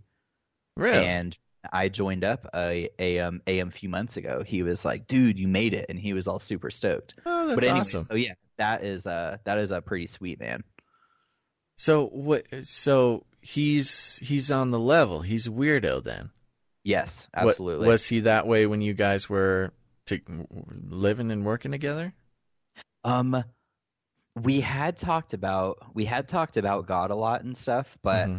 I don't think that.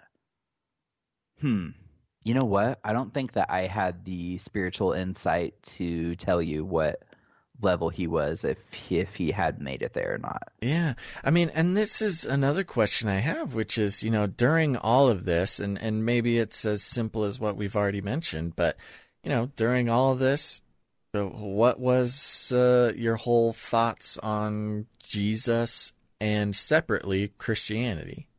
They were probably more Gnostic, kind of like universal spiritualism at that point. Mm-hmm. Kind of like that one person who would accept like, oh yeah, Muslims, Judaism, oh yeah, dude, we're a part of the Abrahamic religions, like, yeah, that's cool. You know what I mean? Like, yeah, Jesus, like, yeah, he was God that died for us and forgave us our sins. Awesome. Yeah. But not really like taking the word to mind and being like, hey dude, like, are you a drunkard? Are you an adulterer? Like, what's on your heart all the time? You know what I mean? Like, what are you doing? It was like, oh yeah, Jesus forgave me. Like, everyone's cool as long as you live like a good life, man. Like, everything's fine. Like, that was kind of the thoughts at the time. So it was, it was conducive to allowing for your lifestyle. It was. Yeah. Very, very conducive. Got it. Okay. Continue. So after he told me that, one thing had kind of led into the other. It was that my good friend I had lived with, he's like, dude, I'm gonna move to Arizona. He's like, you're gonna have to be like the manager at the warehouse. And first I was like devastated that my friend was gonna move to Arizona.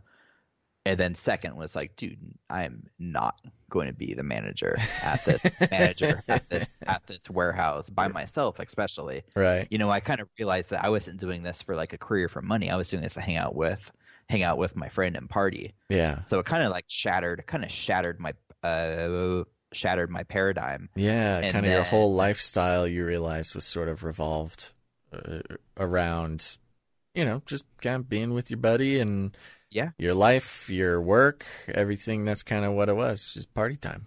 Party time, good times. So yeah, the rug just ripped out underneath me. And then as I'm falling towards like the floor metaphorically, it was something kind of bings in my head. Like, dude, join up with the military. Interesting.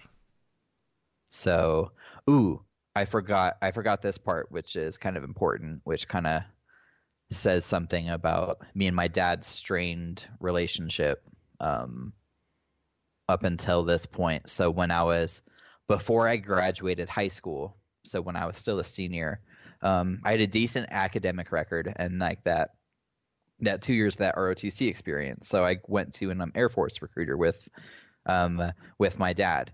And we sit there and hang out, and that dude's like all super stoked, and he's like, you know what? He's like, I'm supposed to close, but I'm really excited about this proposition. He's like, it's my wedding anniversary today. Just like, let me get everything for you today. Poor guy, I'm a monster. Wow. I made him late for his anniversary dinner. Never called back. And guess what? I did that night for the first time. Oh no. That was where the MDMA pulled out. That was where crackhead Joe's friend came out with the MDMA at the apartment. So yeah, my dad, like a week later after that, he's like, "Well, you gonna call back to the army?" I'm like, "Nah."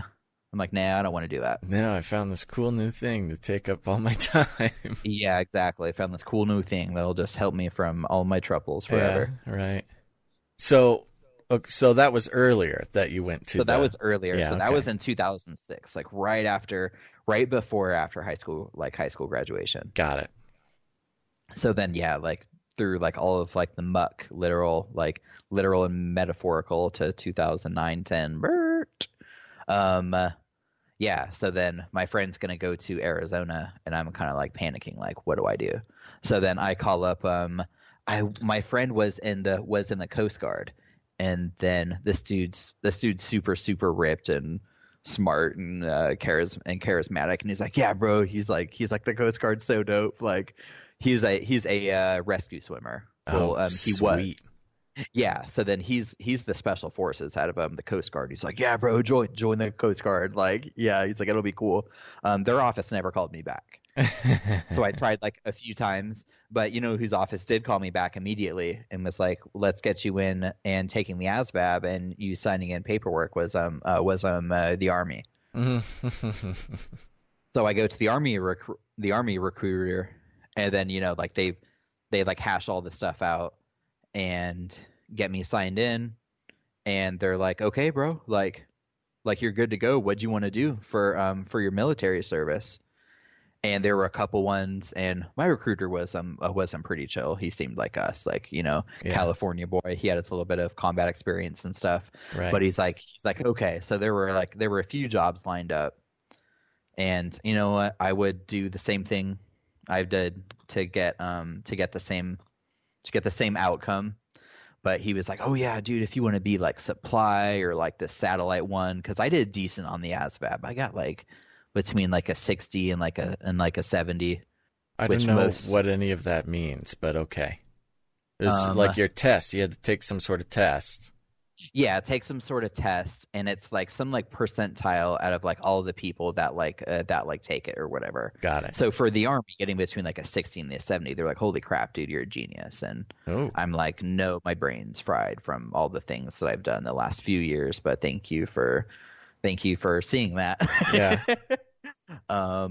So then out of all the cushy, nice little jobs I could have done, I chose combat engineer. I mean, that's exciting, man. That's the real deal. It was, yeah, it was. I mean, I never did go into the military. Sometimes I think about it. Sometimes I think about what life would have been like if I would have chosen that. I have revealed on Patreon bonus episodes, and I may have mentioned it on the show here, that like at some point during my life I wanted to be a submarine commander. I'm like, my grandma was all lined up, going to get me to go to Annapolis and do the whole thing. Yeah. And I never ended up doing that. Life would have been so different. It would have. But you did a cool thing too. I mean, I did. Not saying anything bad about people who go in and, get those other jobs done. All the jobs need to be done. But yeah, you just went for it. I did, and then at the time it was kind of like, and then even as I tell people now, I was like, I kind of did it to like run away. Yeah, it was like I have no other options right now, and I kind of need some like adventure to go through like another like inward journey, which I mean, I guess that was like it was both an inward and outward journey. And through that. Yeah, tell me about it. What was it like? What was the deal? So my parents are incredible. So when I told them that and my friend was moving, they're like, you know what, like just like stay at home just until you leave. So it was like 6 months. Like I just got to hang out at my parents' house, run odd jobs for my dad, you know, and then kind of like a year before that, I kind of like came clean with everything that I had been doing and stuff, and then lived a moderately decent lifestyle after all that, you know, worked out. Would still hang out with my friends and maybe do the things until like a certain point where it was like a month or two before I left, you know? Yeah. But, you know, for me, there was a lot of conditioning to get into place, because I went from like not being able to barely jog like a lap at like a track and do like a few push-ups and sit-ups, you know? You mean physical conditioning. Yeah, totally. Physical conditioning. Yeah. So yeah, there was a lot of physical conditioning that kind of went into that. So then the army was funny. It was when you first get there, and it's structured and it's strict, you know? Yeah. But it was like the unit before we got to our actual like boot camp, basic training. This is your unit. It was like the little preparation unit. And I remember being in there like, dude, this is cool, man. Kind of wake up, you know, like you get up in the morning, lights come on. Okay, get up, go shave and stuff. I'm like, a little bit of structure, a little bit of discipline. A little bit of structure. Take him to it. Yeah, like go work out in the morning, do some jumping jacks, some push-ups, jog around and stuff, have breakfast, dude, and then do a little bit of this or that, dude, get some shots in the butt, you know, fill out some paperwork. I'm like, okay, dude, like this is cool, man. You know, I get to the actual unit, and you know, you have your, you know, you get on the bus, it's calm, and then they're like, all right, everyone shut the F up. Get your faces in the effing bags. And these dudes are like spit flying, and they're like super, super crazy. Like when they would yell at you as like a group, it was kind of like, okay, like this is entertaining. But when like one or more of them would come up in your face, you're like, oh crap, no. Ooh. Like they're like really, really angry and serious, you know, and like they've seen war, and they've seen like their friends die, and you could feel like their kind of like fury and their kind of like sadness and stuff. You know what I mean? And yeah, like, kind of gets you out of the summer camp mode a little bit. Yeah, it definitely did, and especially for what I was doing, they were training us to find as a combat engineer. So you're either you place enemy traps or you find enemy traps, while knowing some basic infantry. So when I went to Afghanistan, we looked for IEDs roadside. Wow.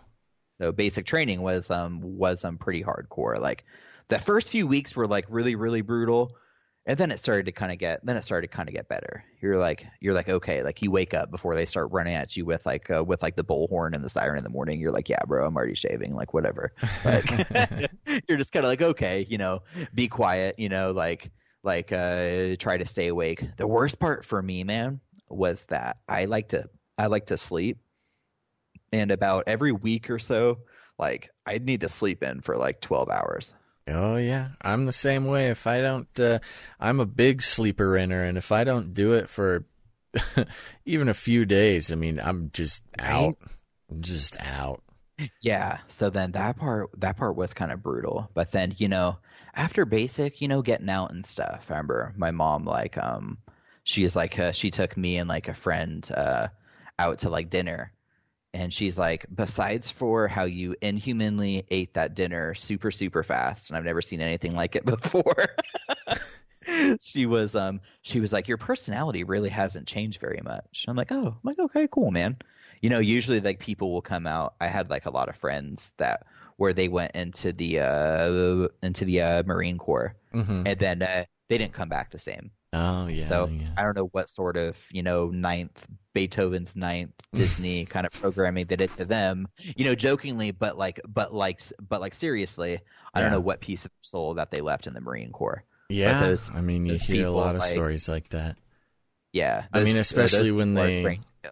especially when you see, combat and they're doing some real hardcore stuff. But you were doing some hardcore stuff too. I mean, there was a time there in Afghanistan where the guys taking care of the roadside bombs and stuff. I mean, that was a pretty high profile gig there for a while. Yeah, yeah. What was it? Tell me a little bit about what it was like being in the action, man. I mean, you're living the dream here. I never made it out there under the open ocean. So it was like, it's kind of hard to say. Like, a lot of those people, because of the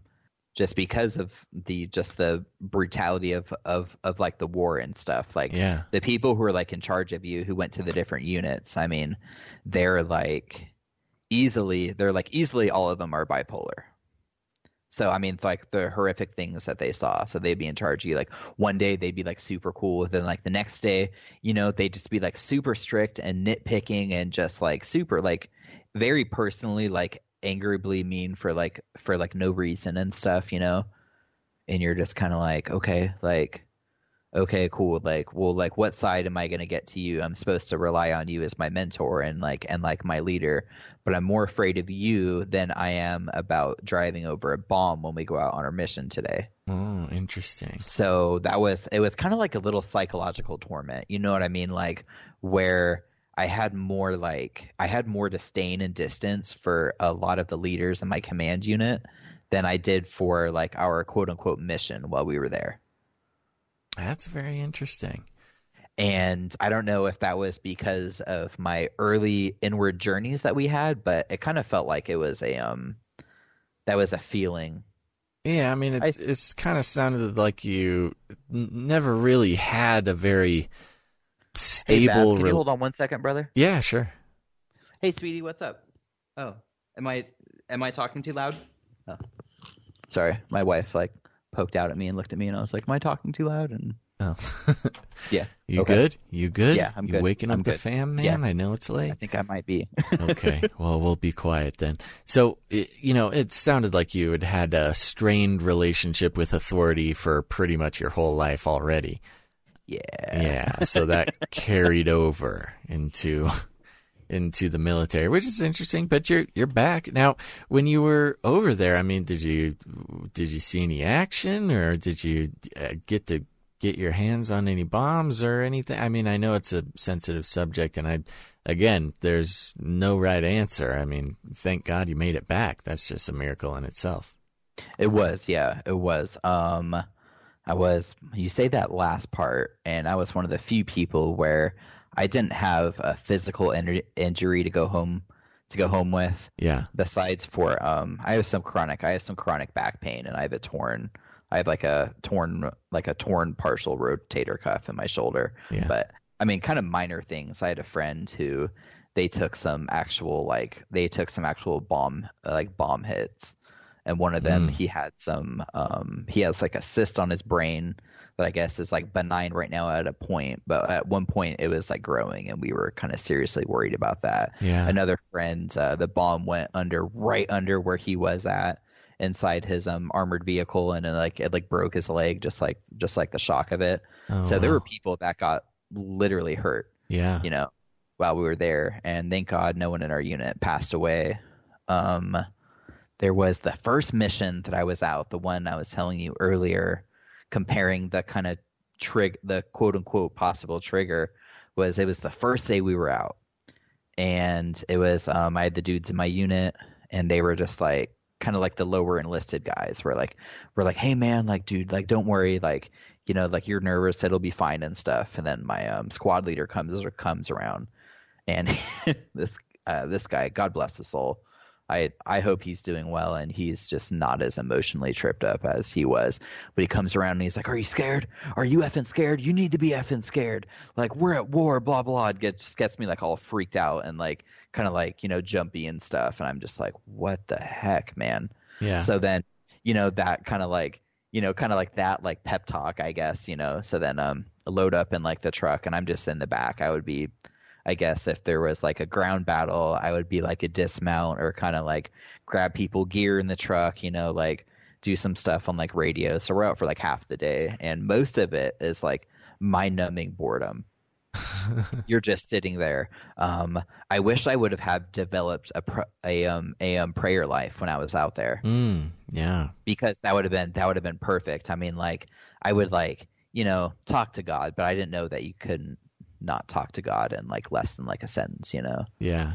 Right. At this point, it would have been like, wow, like, I would have really got to know Jesus.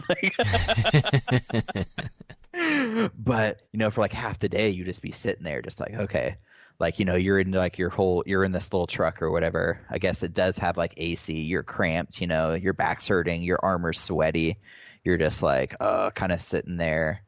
And then, there's like, we hear like a little pop or whatever. And then kind of like look up, and one of the trucks in like the convoy, like this big cloud of smoke goes up around it. And I guess it was a dud, as they call it. Oh, wow. So he had like activated an IED, but it was like poorly made and it didn't go off. But then there was one that activated another, which had hit a Humvee of Afghan army soldiers and had ignited their gas tank. No. Luckily, I didn't see it, but I just heard the description that this thing just went up in a ball of flame, and people went out like screaming, like on fire, and there were body parts like straight everywhere. I saw the body parts, unfortunately. Oh, wow. That was happening. And then we were taking machine gun fire while I was watching. Well, I was in the back watching explode closer and closer from mortars to my truck. And I remember like praying, like, I remember like praying like Jesus, like I really don't want to die. Like dude, I am effing terrified right now. Right. So that was the first mission I went on. And nothing like that really, that maybe happened like maybe 3 to 5 times since like the whole time we were out there. Yeah. That was a pretty brutal one, especially for my first one out. Yeah. So that kind of like set like the tone. Okay, I have this crazy guy that I'm supposed to trust, who's ahead of me, that's playing psychological games with me, and then like, yeah.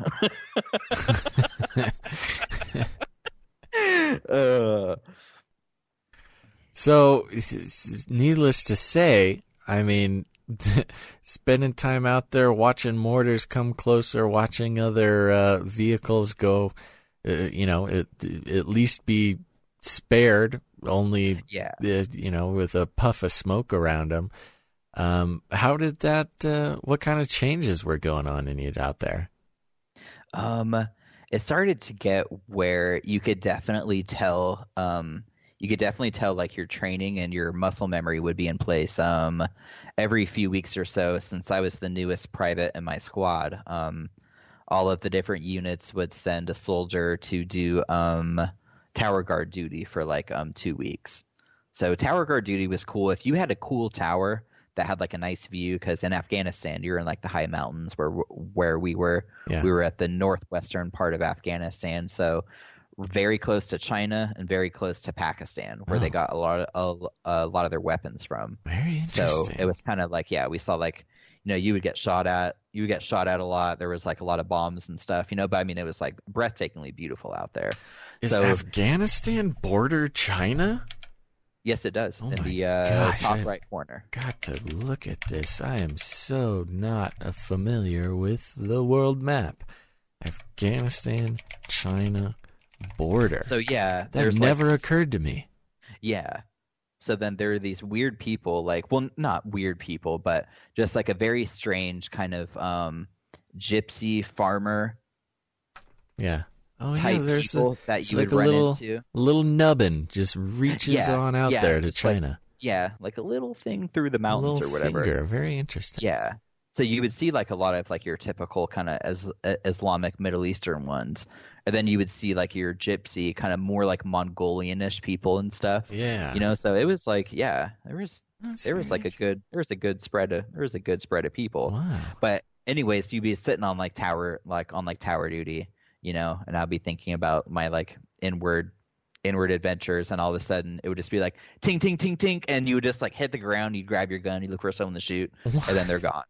What? And then they're gone, and you're just like, man, like, my heart would be like racing like 100 miles an hour, and I'm kind of like, oh, Just okay, somebody comes by and pops a few shots Yep. off at the tower. Yep. You're just like, oh, okay. That is So yeah, that's pretty spooky, man.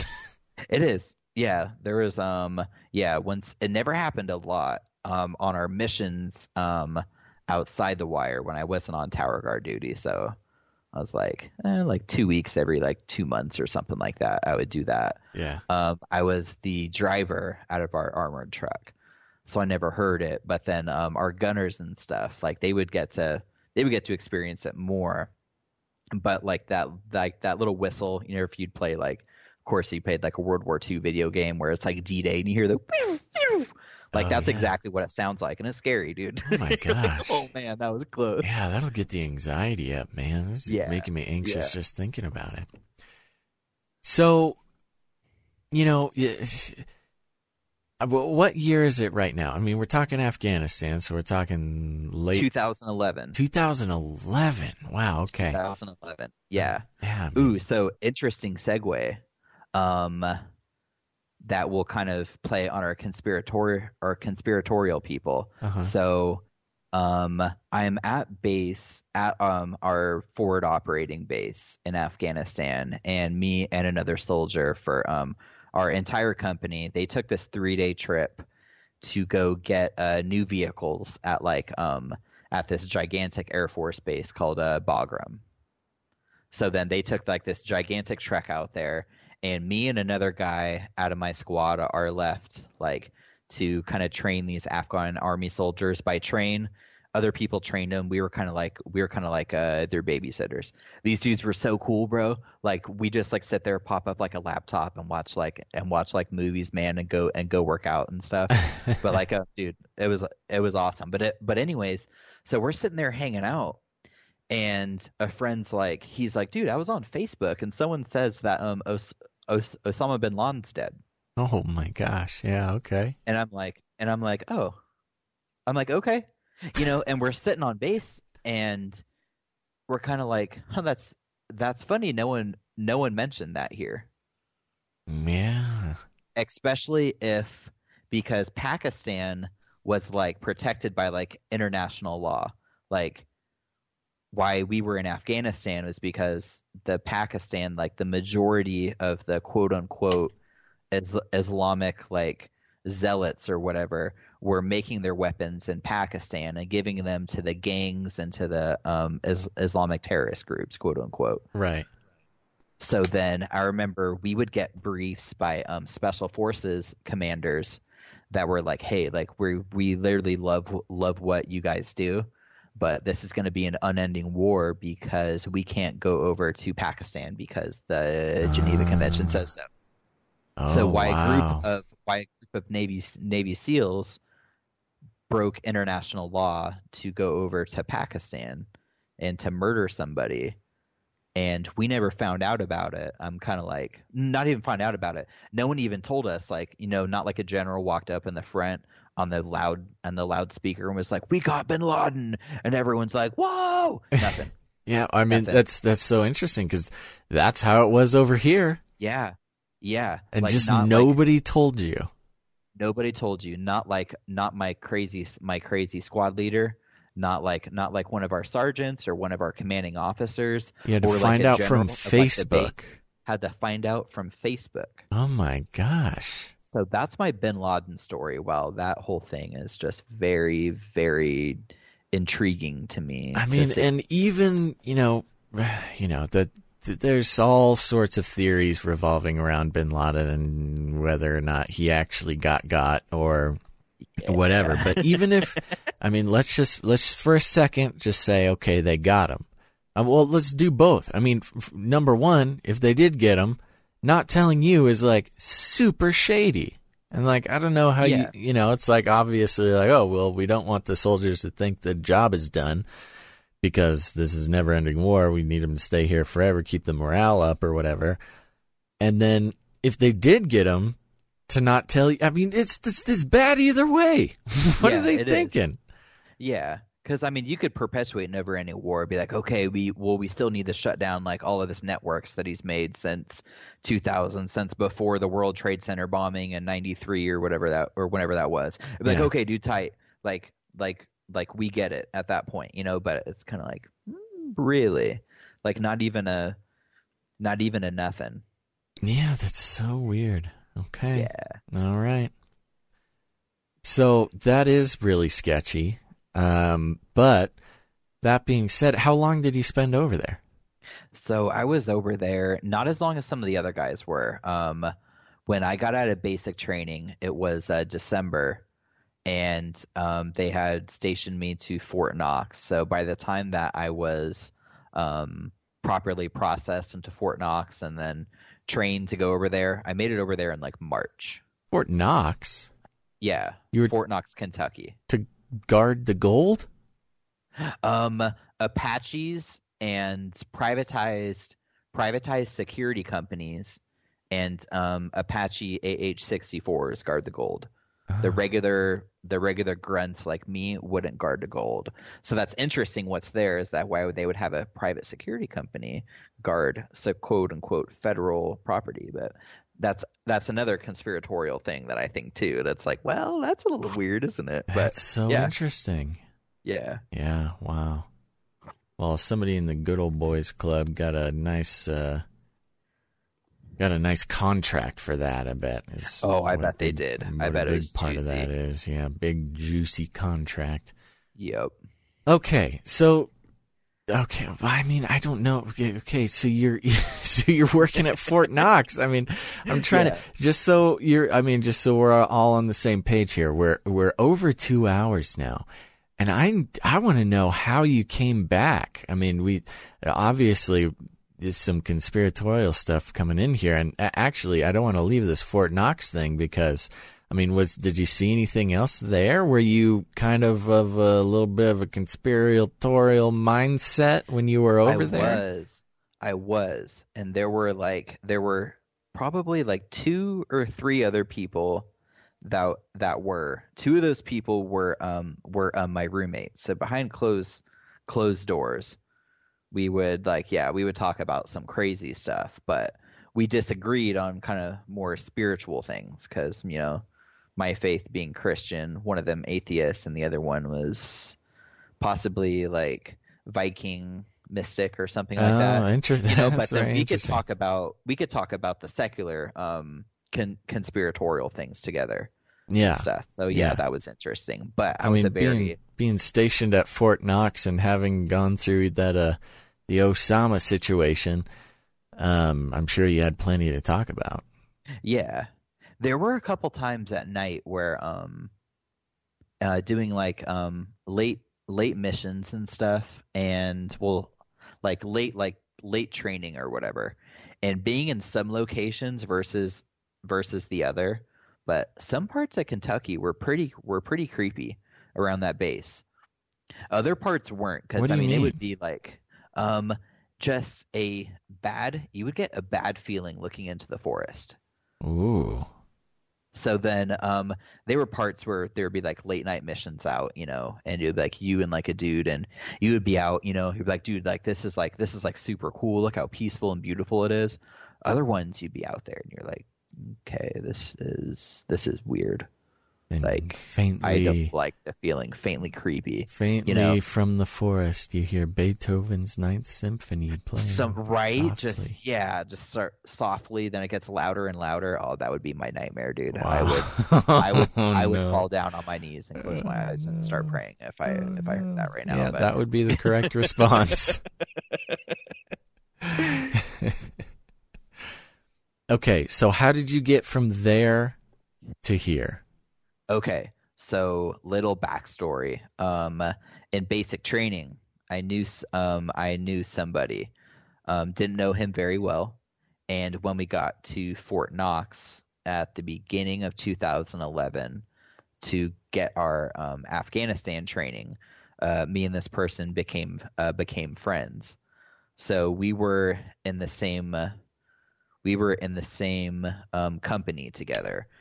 So how would a company would be 4 squads of like 8 people. So we weren't in the same squad together, but we were in the same company. So we worked with each other a lot. We lived in rooms next to each other. By rooms, it was some shanty building made out of like cement that had a roof on it that had plywood separations, making 8 rooms. The place was probably, I don't know, maybe 20 feet across, like 20 by like 10 or something like that. Pretty Spartan. Divided by 8. It was cool though, man. The rooms, like, I mean, it was pretty wild in there at times and stuff. There was a couple dudes we would like nerd out. I remember that I knew everything was going to be okay. Like a few weeks after that crazy mission, I heard someone playing Final Fantasy Advent Children. Yeah. And I was like, bro, like you're watching this? I'm like, yes. I'm like, okay, like yeah, like everything will be fine. Like so then that friend, he had a girlfriend at the time, which unfortunately things didn't work out for him, but we don't need to get into that. I feel bad about it. Sure. I think his romantic life is more secure now. Wish him the best. Okay. But he set up a date for me for his wife's wedding.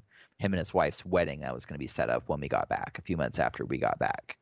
So when we got back, I met this girl, went on a double date with him and his fiance, and me and her, and then that her is my wife now. Hey, there you go. Yeah. That's awesome. And so things went well. That's awesome. Now, remind me again. So this is when you got back, or is this during Fort Knox times? What's the deal here? So this is when we got back from Afghanistan. Got it. Okay. So we were still assigned to our contract to Fort Knox. Got it. So then we spent the next 2 years at Fort Knox, which was some hellish purgatory experience that could be easily summarized. But okay, okay, tough guy. Easily summarize it. So I would spend probably once a month or every other few weeks or so, I would come up to see her. Where my friend was from, they were from Chillicothe, which is an hour south of Columbus, being 4 hours away from Fort Knox. So after seeing her for the first time, was just hey, it was nice, texting back and forth. It was nice to meet you. I'd like to see you again. And then just kind of that developed into a relationship. And then the purgatory experience at Fort Knox was just because we were a combat unit. We just got back from war. So what do you do? What do you do in America? You really don't do anything. So it was these psychologically unbalanced people trying to find ways to use our time wisely. I say loosely. Just would just schedule all these trainings for us and stuff, and then would just there's this word in the military called smoke, where it's you just tell someone to do push-ups or start exercising when you haven't done anything wrong. Oh, just, so you be sitting there in our warehouse, our armory, for lack of a better word. We'd be sweeping or just chilling because there's nothing to do. We didn't have training for that day, and someone just come run and scream and stuff, and you're just kind of can I just play Tetris on my phone until o'clock? What's going on? Or could you let us go to the gym maybe and get super ripped, or just let us go to our barracks? They're just trying to keep you busy, something. just trying to keep you occupied, basically. Just busy. Yeah. Okay. But then you had a young lady you were texting. I did, yeah. Very nice. Yeah. And I'm assuming at some point you just got out. Is that how it works? Yeah. You're just done? So then there's a long arduous process to that, and it's called ETSing. and you could do it like a year before. And there's all these presentations that you have to go through, and all of this horrendous, like, imagine the DMV, but just like 30 times worse than that experience. Trying to get anything done. There's all these paperworks and all these things you got to do, and all these different military installations on base that you have to drive to and sign these paperworks and meet all of these like appointments and stuff. Yeah. The only awesome part about that is that, you know, when you would have these appointments, because you're ETSing, you know, you tell your commander, be like, hey sir, like, well, I'm ETSing today, and they're like, oh, okay, so you wouldn't have to do any of the stupid crap that they would make everyone else do, and you're, you know, salute out and yeah, go take your time, have like breakfast at the chow hall, kind of like hang out, be like, okay, I have to make this appointment by like 9 o'clock, and it's 7:45 right now. You're like cool, man. That'll take me all but 7 minutes to get there and get a few hours off. Yeah. That's awesome. So you go through that process. The ever expanding purgatory, now expanding into ETS. Yes. And you get out. I mean, is your lady waiting for you? What's the deal? So she was like, so then we would see each other like once like a month or something like that. And she had recently been going to the Ohio State University up here. She did her time at the local Ohio University and was living in a house up here. And then I remember near the end, I was kind of panicking, like, oh crap, dude, like, how am I going to pay for a house? Like, what am I going to do and stuff? What's so special about her? Is she a Christian lady? Or are you guys on the same page? She is. Okay. She is. Yeah, she is a lovely Christian woman. Her story, I don't want to get into it too much, but yeah, sure. She is unfortunately a child of divorce. Mm-hmm. And she was the oldest out of 3. So she is a very independent, strong woman, and I may or may not wear the pants in this relationship, which I'm absolutely okay with. I take my authority as the spiritual head of the household, and that's kind of about it. Hey, sounds like an okay arrangement to me. It is. That's great. And so you were drawn to her. You got out of the military. She was there. You can continue texting. I'm assuming you get together. You move over there. What's the deal there? Called it. That sums it up. I called it. Okay. Yeah, near the end of it, when I was kind of having like my panic moment, like, oh crap, like what am I gonna do? She asked the people that she was living with if they wouldn't mind if I would live in the same room as her. Oh. So yes, we were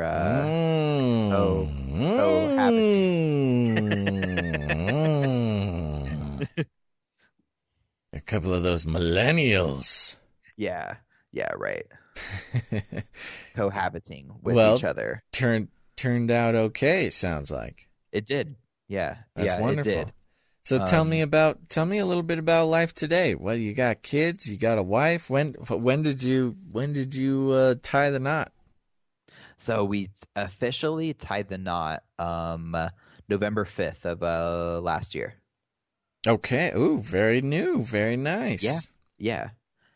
However, this relationship, like as soon as a few months after we moved into each other, I mean, personally, I went to God in prayer, and I was like, Lord, like, forgive me for if it's a sin to cohabitate, but like, I really love this woman, could you bless our relationship? And I take this seriously, monogamously, not to say that would cover any sin if there was one, but like in my head, it was like, okay. And both of us had talked to each other, and what we wanted was when I was done with school that we would get married. So that's a week awesome. After I graduated college, I proposed to her, and there you go. And you've been happily married for a year, you said? Yeah, Yeah. There you any little babies running around? Come on, man, you've had the time.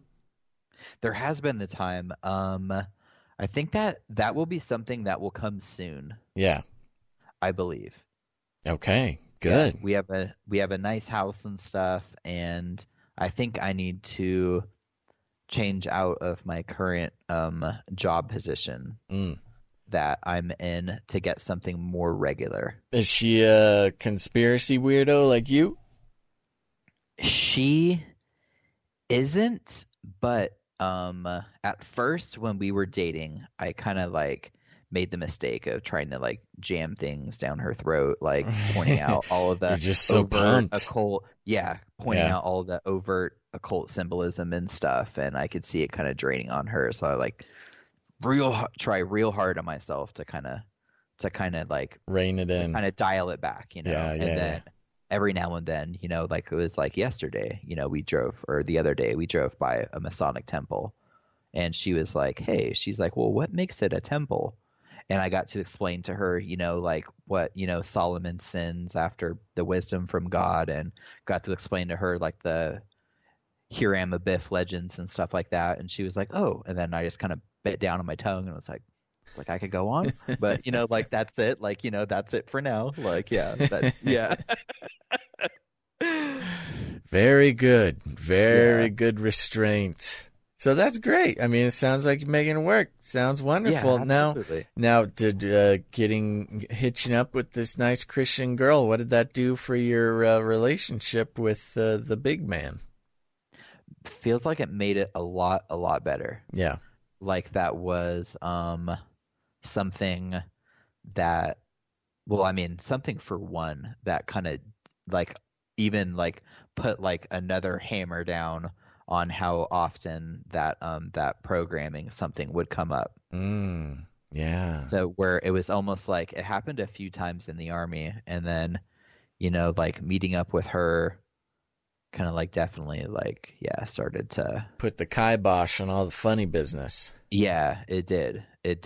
That's However, after the military, or in the middle of the military, I stayed away from the illegal funny business, but the legal funny business was a problem. Yeah.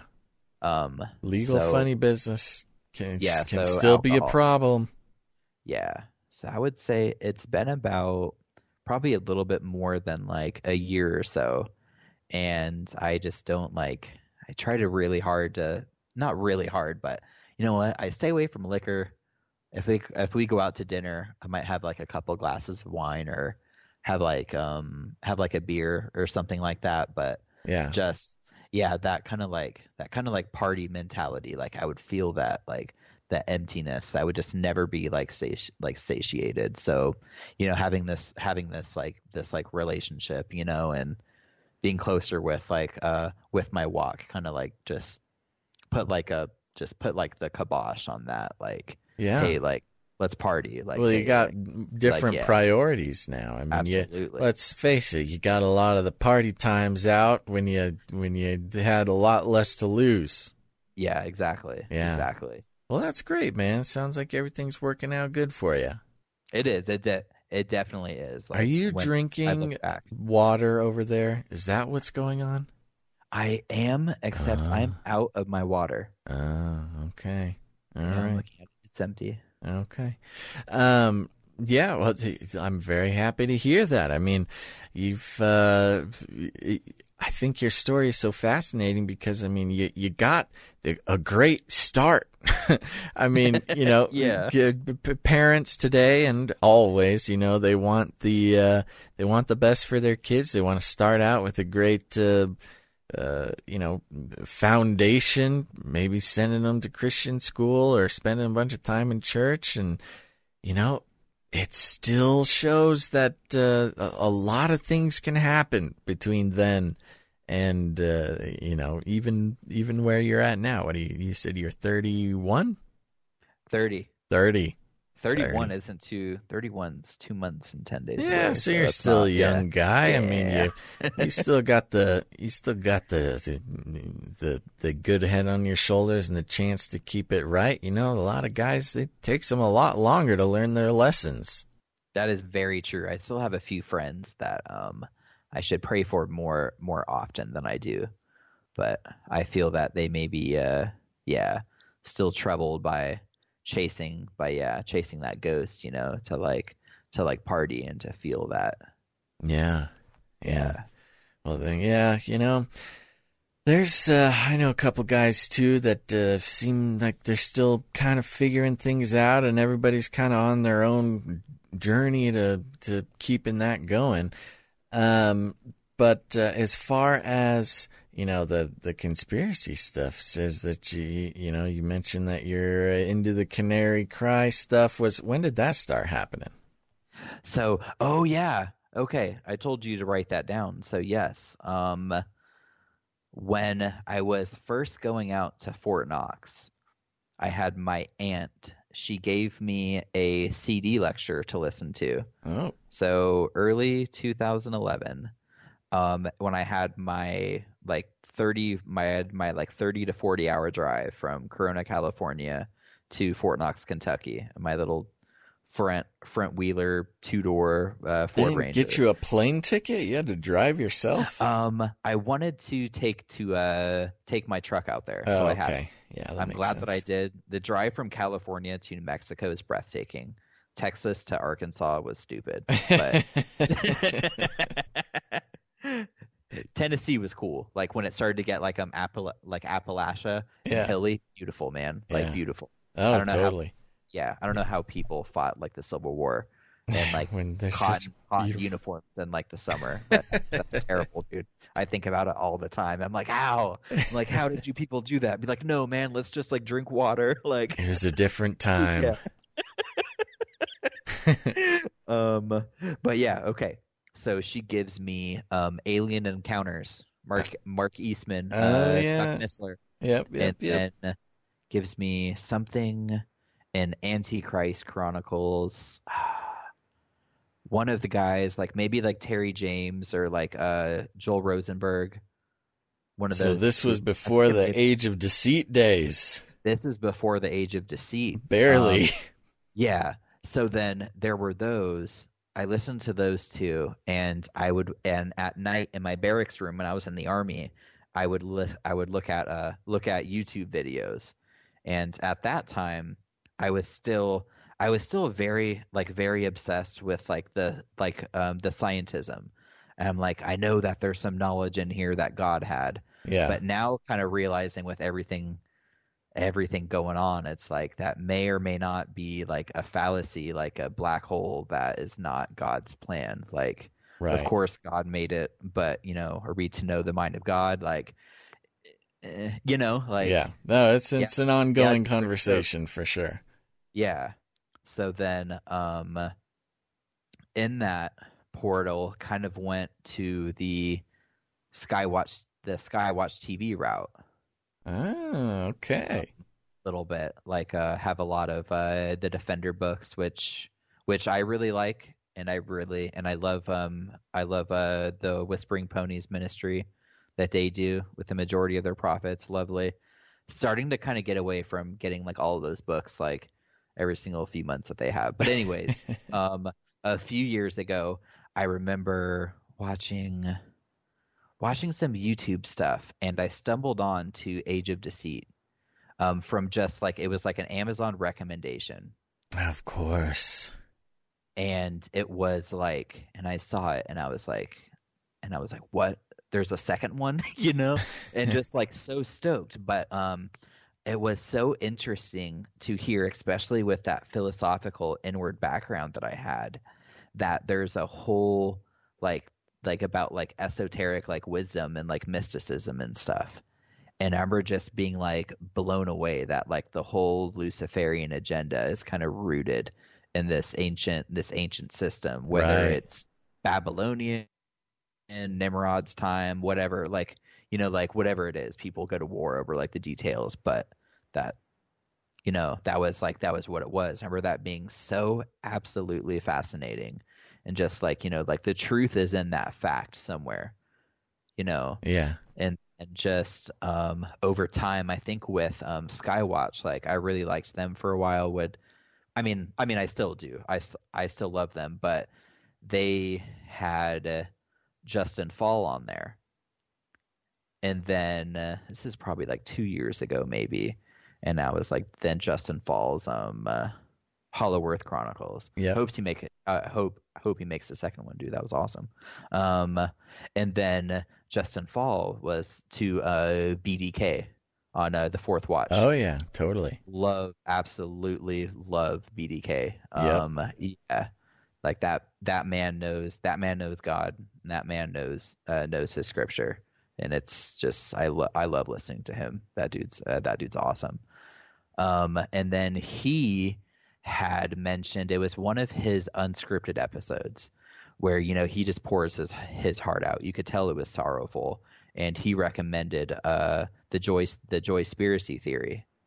Oh yeah. So then there you go. So then there you come in. This is probably maybe like a year ago, 2 years ago. Oh, so this was before he came on the show.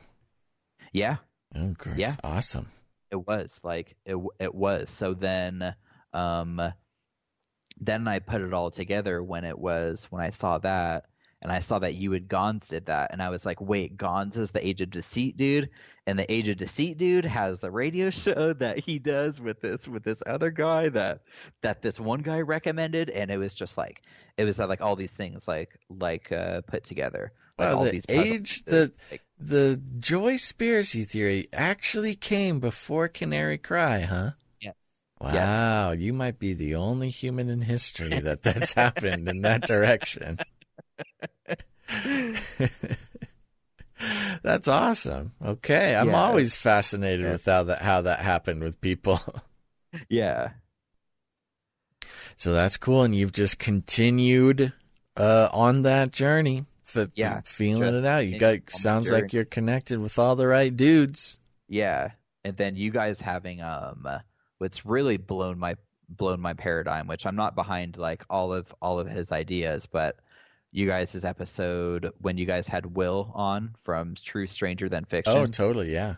So I started looking at like a couple of his. I know you guys disagree on some facts and stuff, but looking at a couple of his videos, like really just kind of tore like my mind hole open to answer some questions. Oh yeah, no, he's great. I'm like, so yeah, not that I'm struggling going through like any like depression or stuff, but I'm just kind of like. It's just a lot. I'm like, there's just a lot. Yeah. I thought that I was really down. I thought I was at the rock bottom of like the conspiracy hole. Nope. I struck it and I'm just in like a free fall. Like, whoa, okay. Like, what do I grab onto down here? What? Yeah, it's certainly, there's always something deeper. Yeah. That's so funny. I'm sure that there's a ton of people that can relate to that. And it seems like just the longer that we're alive here on this earth, the deeper it goes. Oh my goodness, yeah. Yeah. Well, that's awesome, man. And it sounds like I said, you got a good head on your shoulders. You're continuing down the road, searching for the truth, getting closer to God, doing the whole thing. Soon there's going to be the pitter-patter of all the little feetsies running around. Yeah, something like that. I'm stoked for you, buddy. Thank you. Yeah, you bet. Now we are coming up. What is it? Okay, 2 hours, 38 minutes. Wow, killing it. Yeah. Now we're going to start landing the plane. Okay. And so before I, I mentioned the little pitter patter of little feet. I mean, you got little claws tip tapping on the tile around there. You got some furry friends or what? I do. I have. I'm gonna see if I can't get my cat to meow into the mic. Actually, oh yeah, this might be amazing. Okay. We wait with bated breath. Sophie, meow for Basil. No, she won't do it. She's too tired. That's the thing with these cats, man. They'll mess with your mic. They'll lay on your computer. They'll do all that stuff to get in the way. But when you need them to perform, they say, right? You're not my master. Usually you pet her anywhere, you touch her with like a finger and then she meows like a quick. Oh yeah, totally. That's how girl Monty is here. She just look at her wrong and she goes meow. Whoa, I didn't. I'm sorry. Like, yeah, like, oh, I didn't mean to. I'm sorry. Whenever we have friends over, me and my wife, they'll be, if there's anyone new, they pet the cat, and the cat like does these weird meows and these weird positions. I'm like, whoa, does she want me to stop? And that means, no, dude, keep going. She really, really likes it. Yeah, it takes a while to learn the language of your cat. Yeah. All cats, they speak a different language. You have to learn what they're trying to tell you. It took me forever. I thought this cat was just mad all the time. I thought I wasn't allowed to touch, but it's completely opposite. Okay, well, that's good, man. You're preparing the way. For the good stuff. Ooh, and then? I said, and then I have a dog. And then there was a dog. And then there was a dog. She's a pointer border collie, so the rescue says. And this dog, like, I love her to death, but she'll play tricks on you. She knows that if there's like food on the table, or she really likes tissues and edge foods that are on the counter, and she'll make like a distraction. She'll go upstairs, or she'll do something. She'll make noise or ruin something. So you go and investigate it. And then when you go to investigate what she did, she runs into the kitchen or the table and grabs something. And you're like, wait, did the dog just straight up trick me? And yeah, the dog will straight up trick you. Dude, conniving, man. You do that? Those rescue dogs, they know how to get what they want. Yeah. Well, that's cute. Sounds like you got a good little gang over there. Oh, my goodness. Yeah, man. Keeping you busy. Yep. Good. Now, before we talk about juicing and the extreme fitness, actually, no, we're getting into it now. Okay. Did you get ripped in the military? You know what? Is that what I need to do? I was very, very conditioned, but I was not ripped. Not shredded. I could do a ton of sit-ups, and I could do cardio for hours and lift a ton of weights, dude. Like, I would spend like 2 to 3 hours at the gym. Oh, wow. Like, I would do cardio for an hour, like hard rowing, stepping, like running, like things like that. And then I would do weights, man, and I would do like medicine ball sit-ups, dude, and all this crazy stuff. But I still had a beer belly. Hey, there you go. Dad bod, man. And yeah, exactly. I mean, now I'm definitely not like that, but I would like to try to be better like that. I'm just struggling with some lower back pain recently. Probably that makes it tough. Put on a few pounds since then, but I have an exercise bike, and I take my dog out for W's. I'm like, okay, just need to lift a little bit of weights, man. Do that bike every other day or something, and slowly get back at it. Just get light pepperoni on the pizza. Exactly. Yeah. Just drink. No extra cheese. Yeah. Yeah. Well, I get it, man. Again, sometimes I get desperate. I'm like, you know what? A 4-year stint in Afghanistan would really shape me up. I bet that would do the trick. Yeah. It's kind of hard to do podcasts from Afghanistan, though. Unless you were in Kabul. If you were in Kabul, it would be fine, because everyone would be wearing blue jeans. It would just be like L.A. Everything would be fine. That's so interesting. Now, that would be some serious boots on the ground reporting. It would probably get like some good press for the podcast. Yeah. Just do the whole thing from Kabul in my blue jeans.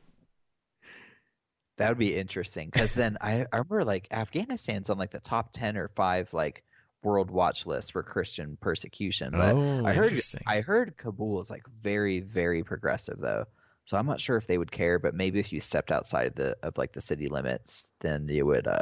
Yeah, I probably would not do that. Does not sound like my scene. Does not sound like my scene. I would be running I'd be the barista on the I like it. The base there. Yeah. I like it. Yeah. Well, there you go. Okay. Well, there you go. You're doing the best you can, man. Just like the rest of us we're all just trying to get back to that 18-year-old self. Just trying to grasp back the years. Just trying to get back there. We didn't know what we had, man. Yikes. Well, Here we go. We're towards the end here. Was there anything that you wanted to talk about before we officially landed the plane? I don't think so. Yeah, we hit a lot. Yeah, we did. I didn't expect like I knew we were going to go cover all that stuff, but I'm like, I'm pretty did it. with how Okay. that turned out. That was awesome. Although I do see one more thing here that I had written down, which is new wineskins with a Z. Oh, okay. So that was one of the first things, one of the first real godly things that I was recommended to do. And Chuck Missler, he said to keep a prayer journal. And if you were to review scripture and there would be something that you didn't understand, to write it down and to pray on it and for it to go later. So BDK's partner, Phil Baker, wrote a book, New Wineskins and the Simple Words of Christ. And that book, and just like running into all of you awesome podcaster ministers like on here, that just all got me closer to my walk with God. But it was definitely, getting rid of the drugs and the drinking. Because even probably like 2 years ago, playing Xbox with my friends, like putting down like a fifth of bourbon over like the night, Woo! reading that passage would still bother me. Oh yeah. Until I kind of let go, until I just tried to let go of that sin and go down to prayer and just be like, God, like change my heart. You know what I mean? Instead of it being like the opposite way around, it's like, Lord, how can the scripture fit me? No, it's the opposite. Like, yeah, Lord, totally change me. And then, like I can safely read that passage and look at like how that changed you. Yeah, that's awesome, man. Yeah. Yeah. That's super cool. Well, there you go, everybody. New wineskins. That's something to leave you straight from boots on the ground. Our man on the inside. Thanks a lot, buddy. Hey, I appreciate you coming on the show, man. This has been really great, and thanks for being so patient with the scheduling. I just thought it was like the devil was just throwing like darts at us. Oh, totally. So I was like super stoked that this worked out, man. We made it happen, Captain. Very awesome. Yeah. Yeah, and listeners, thank you for sticking it. But I know you're there. You're thinking, man, that is some serious business. And, I mean, especially with the whole programming thing, I mean, I don't want to sound, I don't mean to like push that on you or anything, but just from the story that you told, it's just such a clear-cut example of that. So it's so fascinating. But yeah, just like, now when I hear that, how close to the walk of my God, just like, how the Lord recommends, just the Lord rebuke thee, Satan. There and you go. Like plead the blood of Jesus, and just it goes away. There's power in the name, brother. Somebody out there needs to know that. All right. My man, Casey, thank you so much. Again, I'm so happy I got you on the show, and you and I are going to stay in contact. Basil, love you, brother. Thank you. Love you too, bro. Take it easy. Yeah. Well, there you go, folks. There's the episode for you. Casey, thank you so much for being such a good sport and coming on the show and sharing your testimony and your experiences. Man, I enjoyed that so much, and I know you guys did too. Did you know that Afghanistan shares a border with China? I did not know that. I went on a very long and meandering internet research session after that. Very interesting. Everybody needs to go check that out. I've pulled out that fact a couple of times since this interview. I tell people, did you know Afghanistan shares a border with China? They say, shut up. Don't lie to me. Lies. And, it's a good way to look smart. You can school people on geopolitical borders. Other than that, anyways, hope you guys enjoyed. Make sure to go to patreon.com/thejoyspiracy theory. We got new episodes of Ask Baz coming out all the time. And hey, I admit it, I could come out more often, but they're coming out almost more often than this show. So if you want more of the Joyspiracy Theory vibe, if you want more of what's going on, if you have a question for me you would like me to answer, I answer them all, baby. As long as we got time, you can head to patreon.com/thejoyspiracy theory. Sign on. You support the show. It's the only way that we keep going. And you'll get some bonus material coming out. There's already hours and hours of bonus material for you to listen to over there. And, for those who don't know, you can hook that feed right into your podcatcher, and you get bonus material delivered straight to your Apple Podcasts or your Stitcher or whatever you're doing. So that's a great way to do that. And thank you so, so much to everybody who has already supported the Patreon.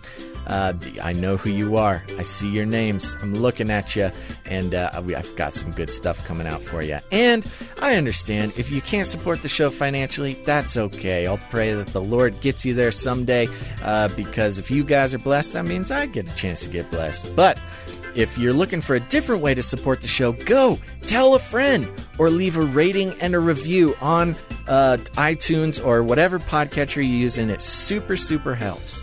But until then, be good, y'all.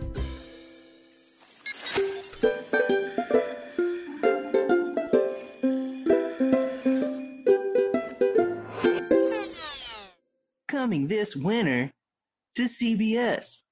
Move over, Him and make room for Oymon. Oops, I'm married a Nephilim. You don't know what kind of hijinks they'll get into. Someone might accidentally get saved. Oops.